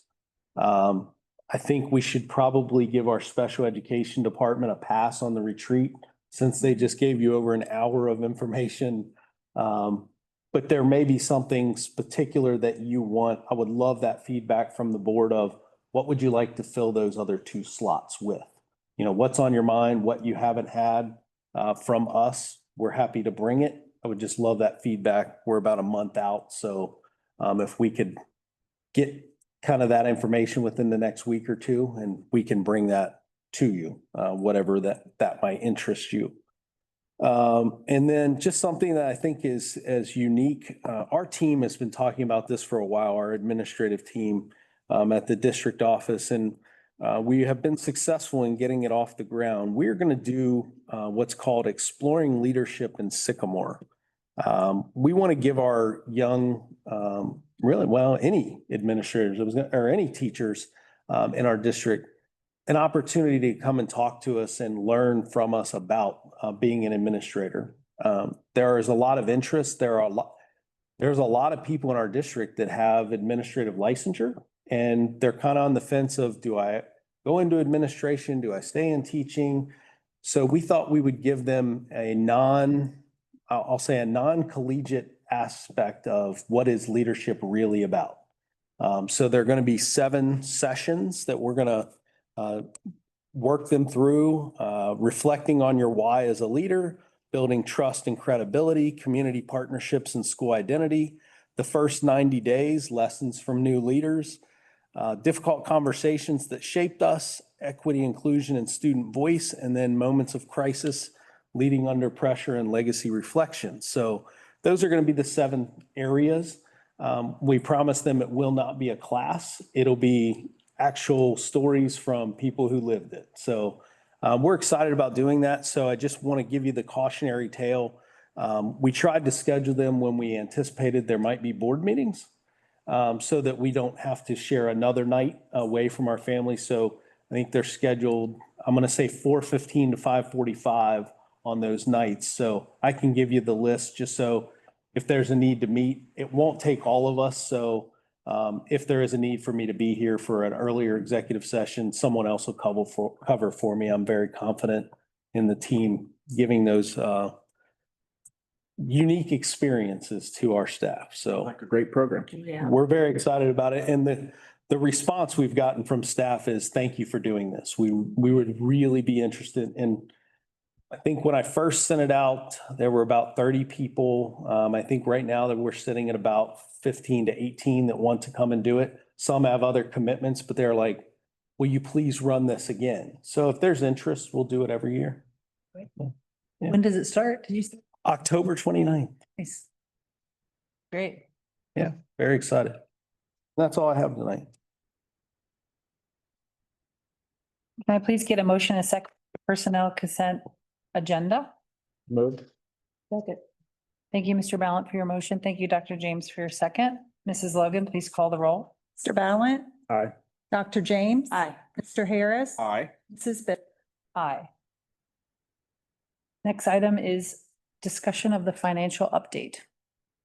Okay, so Mr. Long, if you go to, yes, perfect.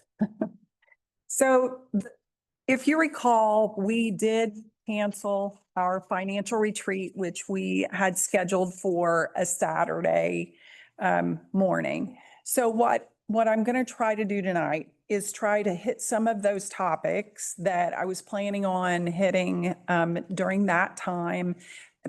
Also, it's time sensitive because by the end of September, we must approve a permanent budget, permanent appropriations. So we're going to focus in on the appropriations, but I'm also going to put in some other pieces that are related to that, which we were going to cover. And so we're going to try to kind of, instead of having 4 hours all at once, we're going to try to look at how can we piece things together when we're together already and not create another meeting for you. So we'll talk about how we think we can get that done. So what are appropriations? It's our district budget. We do have a policy. We've talked a lot about policy tonight, which defines the level at which you will appropriate, you will budget, and that's by fund level. We did approve temporary appropriations at the June 25th meeting. And so now we're just finalizing everything. And we can modify these. That's the other thing I want to say is we approve these, and permanent sounds like it's permanent and you can't change anything, but you can change them throughout the year as things change. So by fund, I mentioned that that's the level of authority we appropriate in Sycamore, which is pretty typical for all school districts in the state of Ohio. So what this chart shows is the total amount that was approved for temporary appropriations, what's being asked for permanent, what the variance is, the percentage of the overall budget that each fund represents. How much did we spend in the past 3 years by fund? That information is located here as well. Why the big difference between the temporary and the permanent if we just approve this in?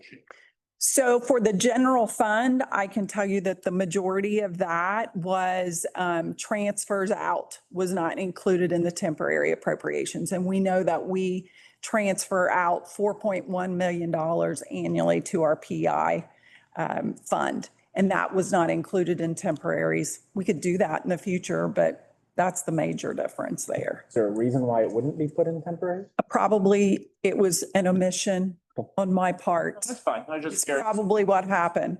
But that's the majority of the difference there. When we get to the building fund, the majority of that is going to include the baseball, softball fields there. And then as you move on down in your 400 funds and your 500 funds, 400 funds represent state grants, and then 500s are federal grants. So those differences are, we did not really know what the allocations were when we did temporaries. And so now we do, and we've changed those accordingly.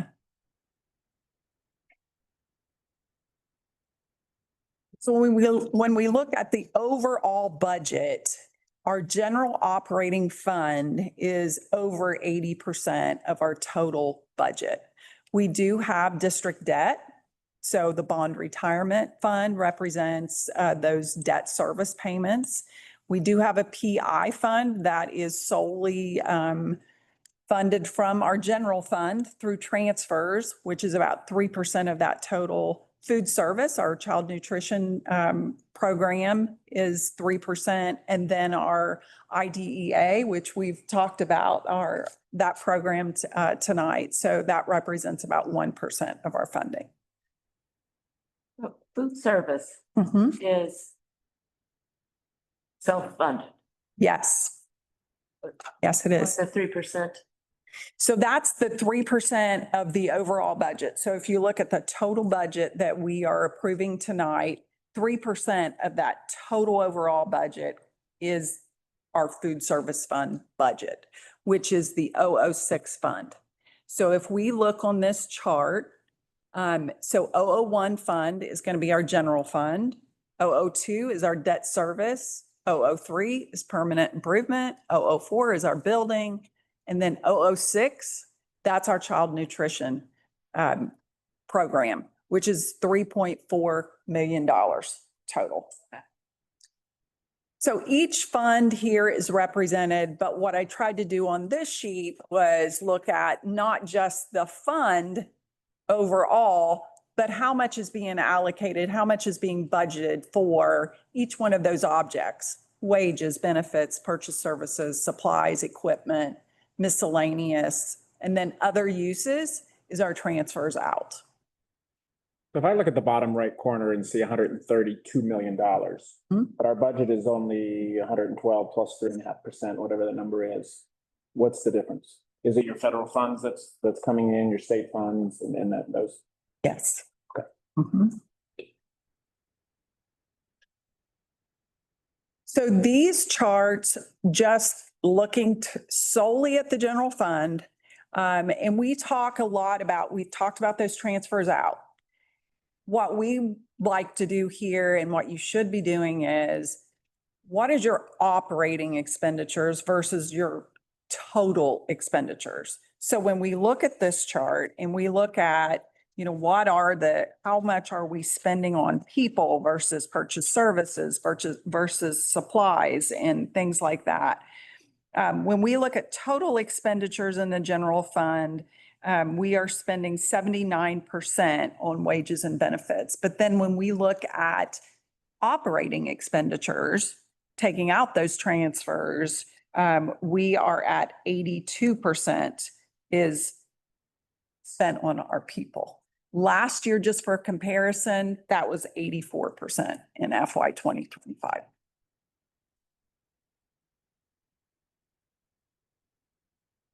So I wanted to show this because we've talked a lot about financial parameters and what would that look like? Could we achieve it? What's the right percent? So this budget that you see before you represents, if you follow it all the way over to the right-hand side, it is a 2.9% increase over what we spent last year. We've talked about a 3.5% financial parameter and doing that for a 5-year period. And we've talked about, do we believe we could do it? Is that the right, target? Is that achievable?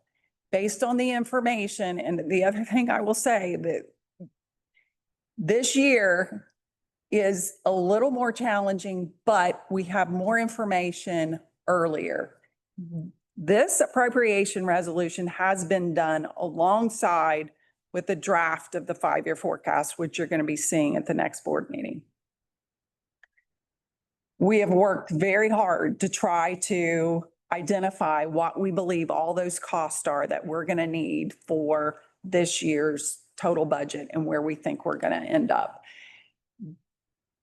I'm going to ask all of you, I'm not going to say it, but when you look at this and you look at the 2.9%, but then you look at each individual budget, is there anything that you notice that you might wonder how? Services. So for me, when I look at this, wages and benefits, because you just said that's 80+% of our expenditures. The only way this is achievable is there's fewer people. Yes. We all know the cost of benefits are going up 10+% year over year. So I'm not so much concerned about a 3.5% parameter for this year. But in order to achieve that next year, the same way you're only going to achieve that is by a reduction in numbers. So That's sustainable is my question. So what we're gonna look at with the forecast at the next meeting is one of the things that I can tell you that's included in purchase services that will go away next year is we have instructional coaches that have been instrumental in helping with the heavy lift that we've had. And those are here throughout this year. Those go away next year, which are included in the purchase services. That's about $700,000 that will be reduced next year. So that's going to help us next year again. Our purchase services, including, so we have a low, I know we have staff members that are out on leave. And now we have to create contracts with other providers which we could be paying them quite a bit of money to provide those services for students to educate them. Is that part of purchase service? That is included in purchase services, as well as all substitute teachers are included in the purchase services number as well, because we don't employ our substitute teachers. We contract with the ESC, Hamilton County ESC, as well as legal services are included in purchase services. So there's a lot in there, but it is increasing. And we've talked about, I mean, Mrs. Spencer just went over a lot of information. But we're going to look at all of those details. What I'm going to say to you, Mr. Ballin, is do I think that it is achievable? I believe that it is achievable if we say it's a 3.5% average over the next 5 years. And I think that's the only way to do it. Yes. Yeah. But my other question is, and again, this is probably not for discussion tonight because I'm putting you on the spot. That's okay. At our last financial retreat, we were presented with a capital improvement plan. Mhm. We had a consultant come in and look at what our capital improvement costs should be versus, we have that $4.1 million set aside now. So before we start to set parameters, I would want to know, is $4.5 million the amount that's needed to maintain our outstanding facilities? No, it's not. It's not. So is that built into a 5-year forecast? And is that also built into financial parameters to make sure we're accounting for the money we truly need to spend to upkeep our facilities?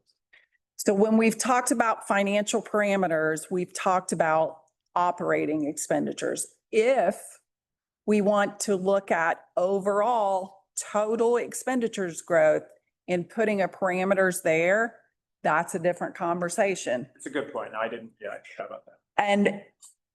And I've got this on another slide, but we're going to be talking about at the next meeting. We're going to do an update of what does that I need like. 3.5% is we're still taking from cash reserves in order to fund capital improvement. So that cash reserves is still going to continue to drop at a higher rate than 3.5%. Yes. I think that's the number we need to look. Yes. Yeah. But it is good news It is. that, No, it's- hey, I mean, what we've been discussing, what we thought we could achieve. We're happy to present this before you tonight and say that the hard work that was done last year, that was started last year on responsible staffing will continue. And it did make an impact.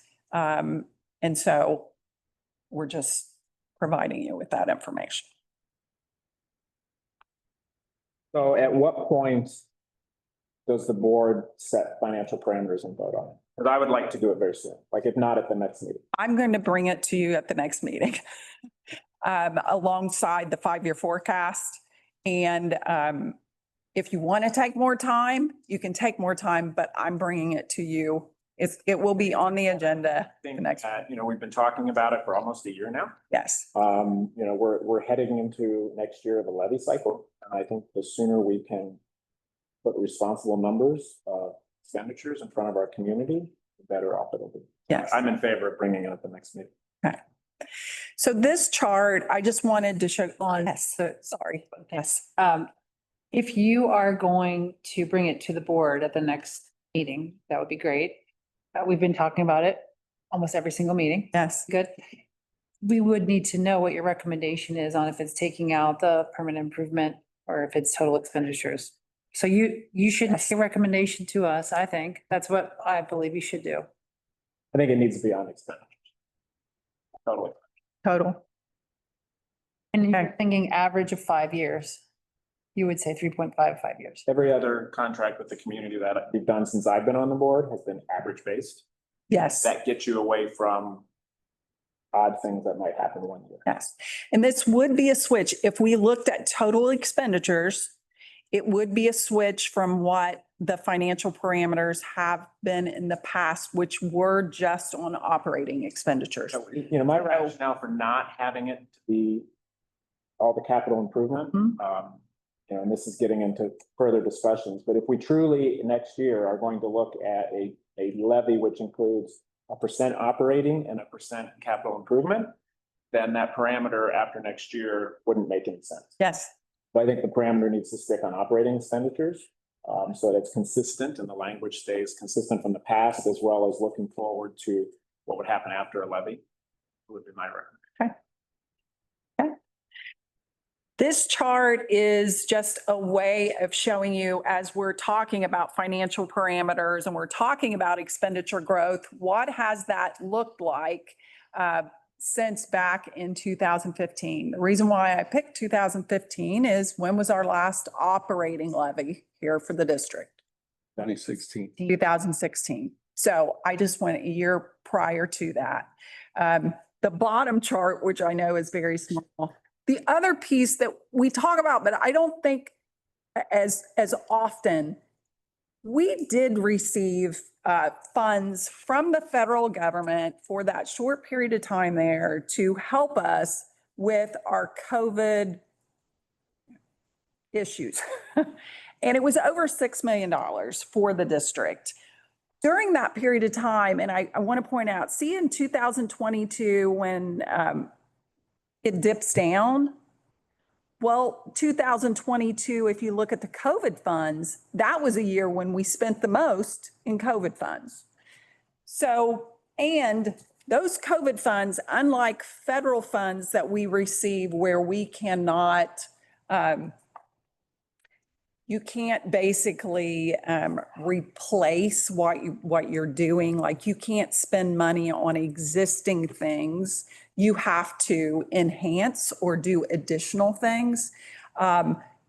With our COVID funds, you could take existing expenditures and spend the money on existing expenditures, which is what Sycamore did for a lot of these and a lot of school districts did as well. But a lot of that funding went to paying additional teachers that we didn't necessarily have in other years. Is that? Which did not, so those expenditures on staff, we didn't spend it and then those went away. The general fund started paying for those.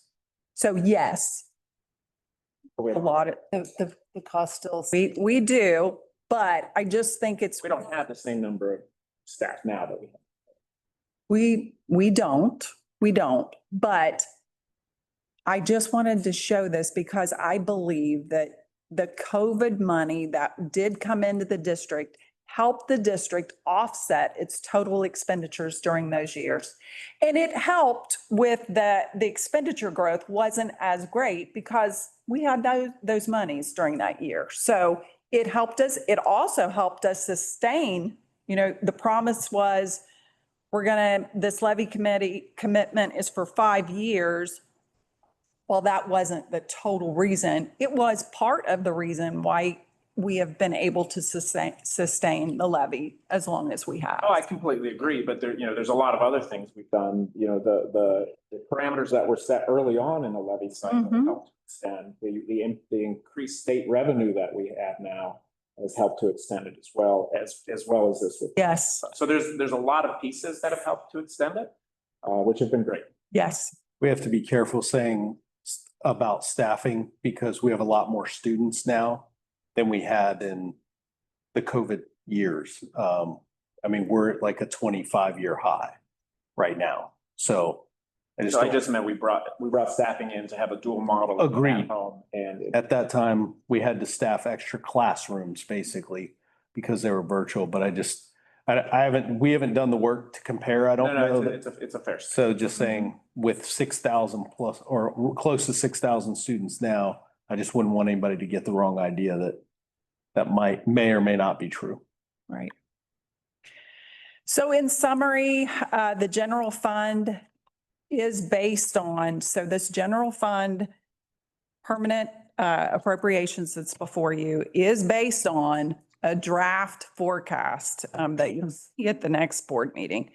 The total appropriations overall, a little over over 131 million. General fund is 107.5 million. Of that, operating expenses are 103.2. Last year's operating expenditures for the general fund was 100.5 million, which is an increase of 2.8%. Federal grants represent 2.6 million. If you're looking at these charts, and this is just, I know I've got 2.7% on here, but the chart before showed 2.8%, right, before you catch me. What I'm going to tell you is I'm looking at just general fund, but if you look at what's on our 5-year forecast, it includes general fund debt funds. So if you include those in, that's where you get the 2.8%. It's very close, but it's still off, and I wanted to point it out. I know it, and there's a reason. So still to come, our financial forecast will be before you at the next board meeting, which will include a staffing update. We'll talk about the PI, the capital projects. We're going to review a resolution which would set financial parameters, and we're going to talk through what does the cash flow look like that we're projecting and those levy options. We've talked about the academic retreat coming up on the 13th, and what we had talked about is maybe possibly doing an hour of a financial update during that period of time too, which we think would be great to marry the two and to connect during that time. So questions? And I know you've had a long night, so I apologize. No, I appreciate it. It's great update, and that number looks much better than where we were this time last year. I think that all the work that's been done behind the scenes to optimize staffing and other areas of expenditures, I appreciate the work. Thank you. Thank you. That's it. I do agree. Meeting. I think it would be great if you could add in that financial retreat portion at the academic retreat, if it's possible. Yeah. Be helpful. Okay. Set some of the time that we missed on Saturday. I agree. I would, if there's time, I would like to look at that capital improvement budget on what was recommended. I mean, it is critical that we maintain our facilities, or we're going to be paying a lot more down the road for them. Yes. So I want to make sure that we look at those numbers too.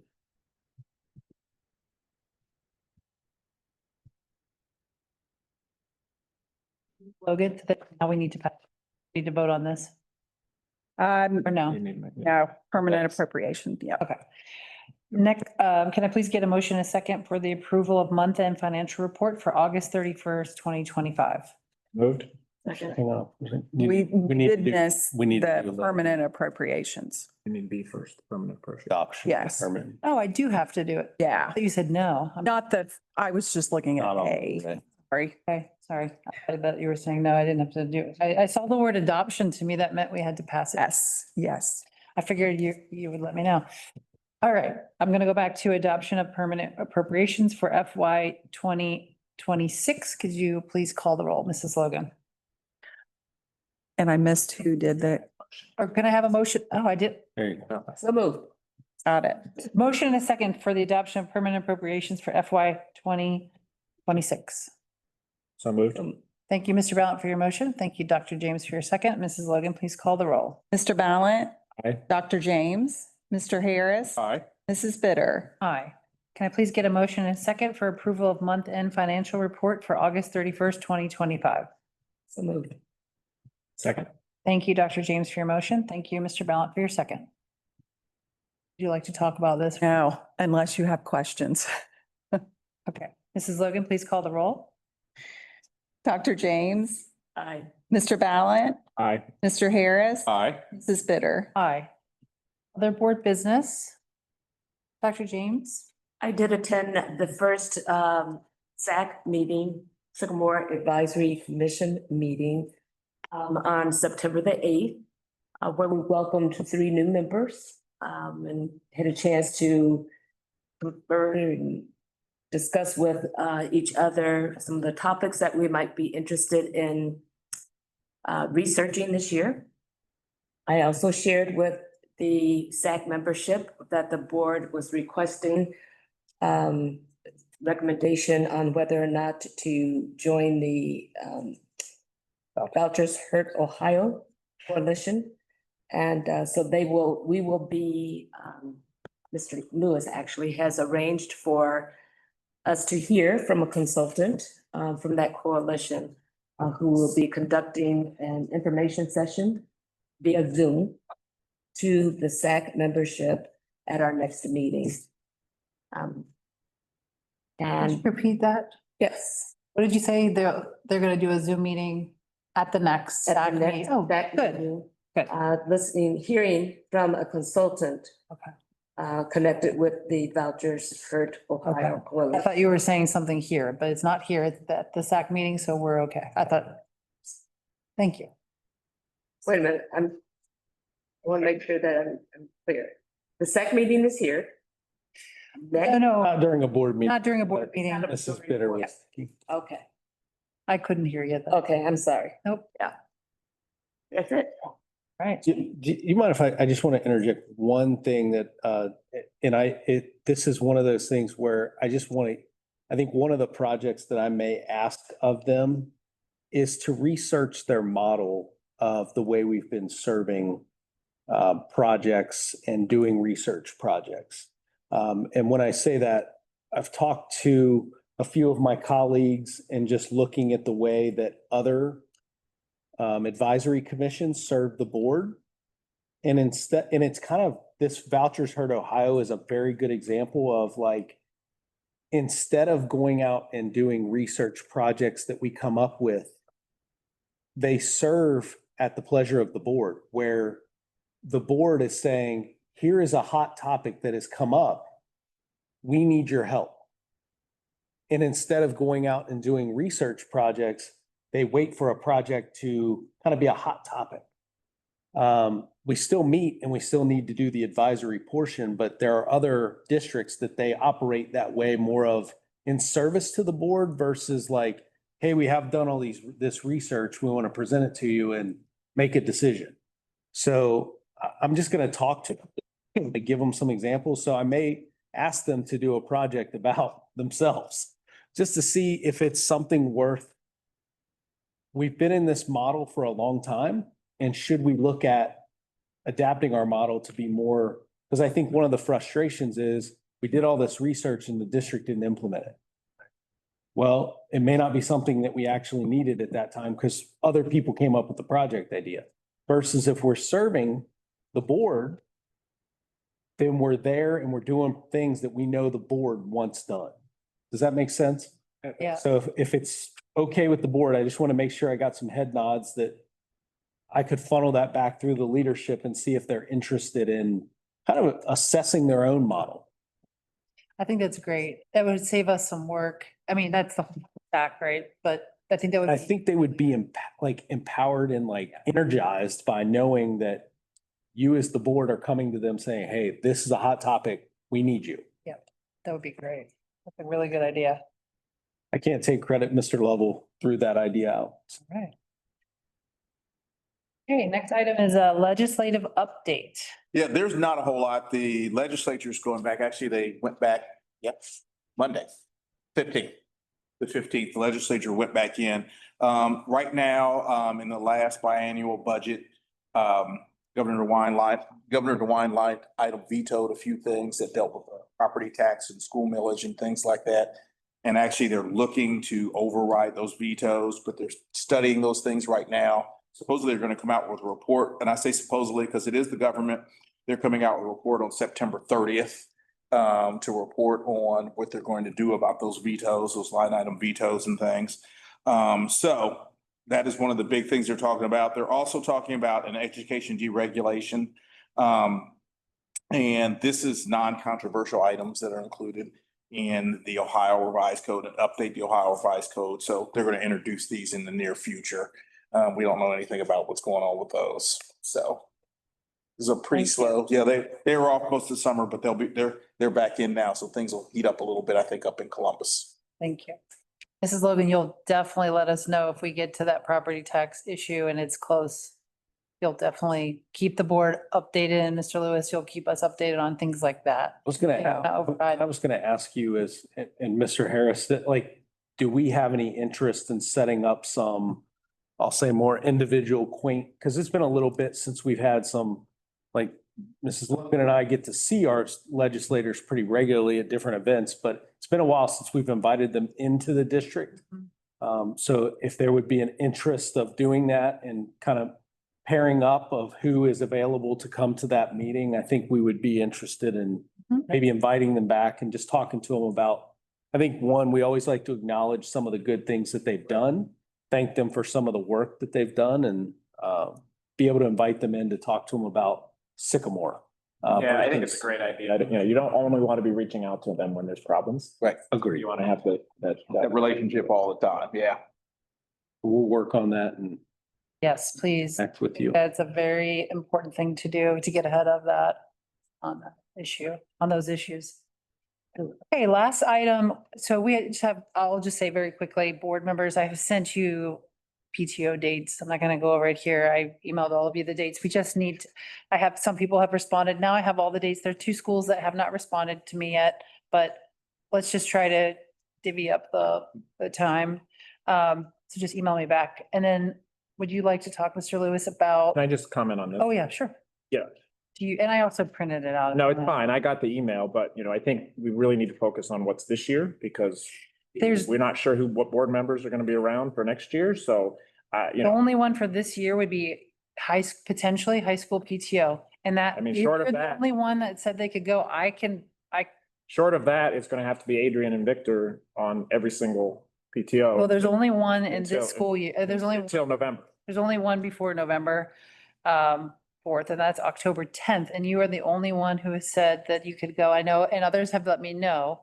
So I don't know if we're going to be able to do that one. Everything else appears to be after November 4th. So we should, actually, no, you're right. Green School is October 27th. I apologize. So Mr. Harris, if you could go on October 27th to EH Green at 6:30 PM, so it's evening, that would be very helpful. Or Dr. Steger, or otherwise, are you comfortable going by yourself? I got it. I'll go. The 2 of you will go. Yeah. So say I'm happy to go. And, yeah, No problem. okay. So Do you want 2 people we going? usually have 2 board members.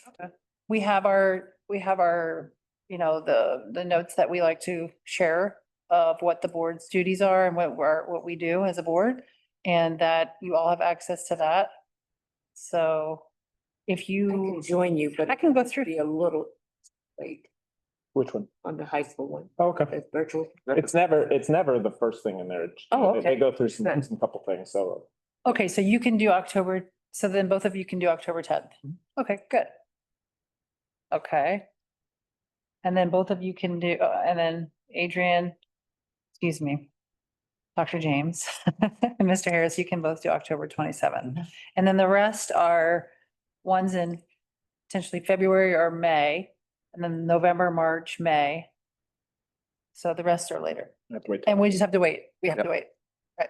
Yep. All right, so we'll have two on the books and we'll go from there. Okay, and then anytime you want Mr. Lewis to attend, he will attend with you. He's attended with me before. We get to answer Come to an- every question very thoroughly. They'll, a lot of times they throw questions at you that are not Like that. appropriate for you. The answers to, and you can have your superintendent there. and- Happy to answer. Great. All right, Mr. Lewis, before we go, do you want to talk about, just bring up to, or do you want to shelve this for another meeting? Great Oaks. Oh, like what? Well, I didn't know what you were gonna ask. Oaks, we were No. talking about Great Oaks. Do you want to just wait and have that I think, conversation a little? yeah, I think we, bit late? Okay, next meeting. Yep. Yep. great. All right, meeting is adjourned. Thanks, everybody.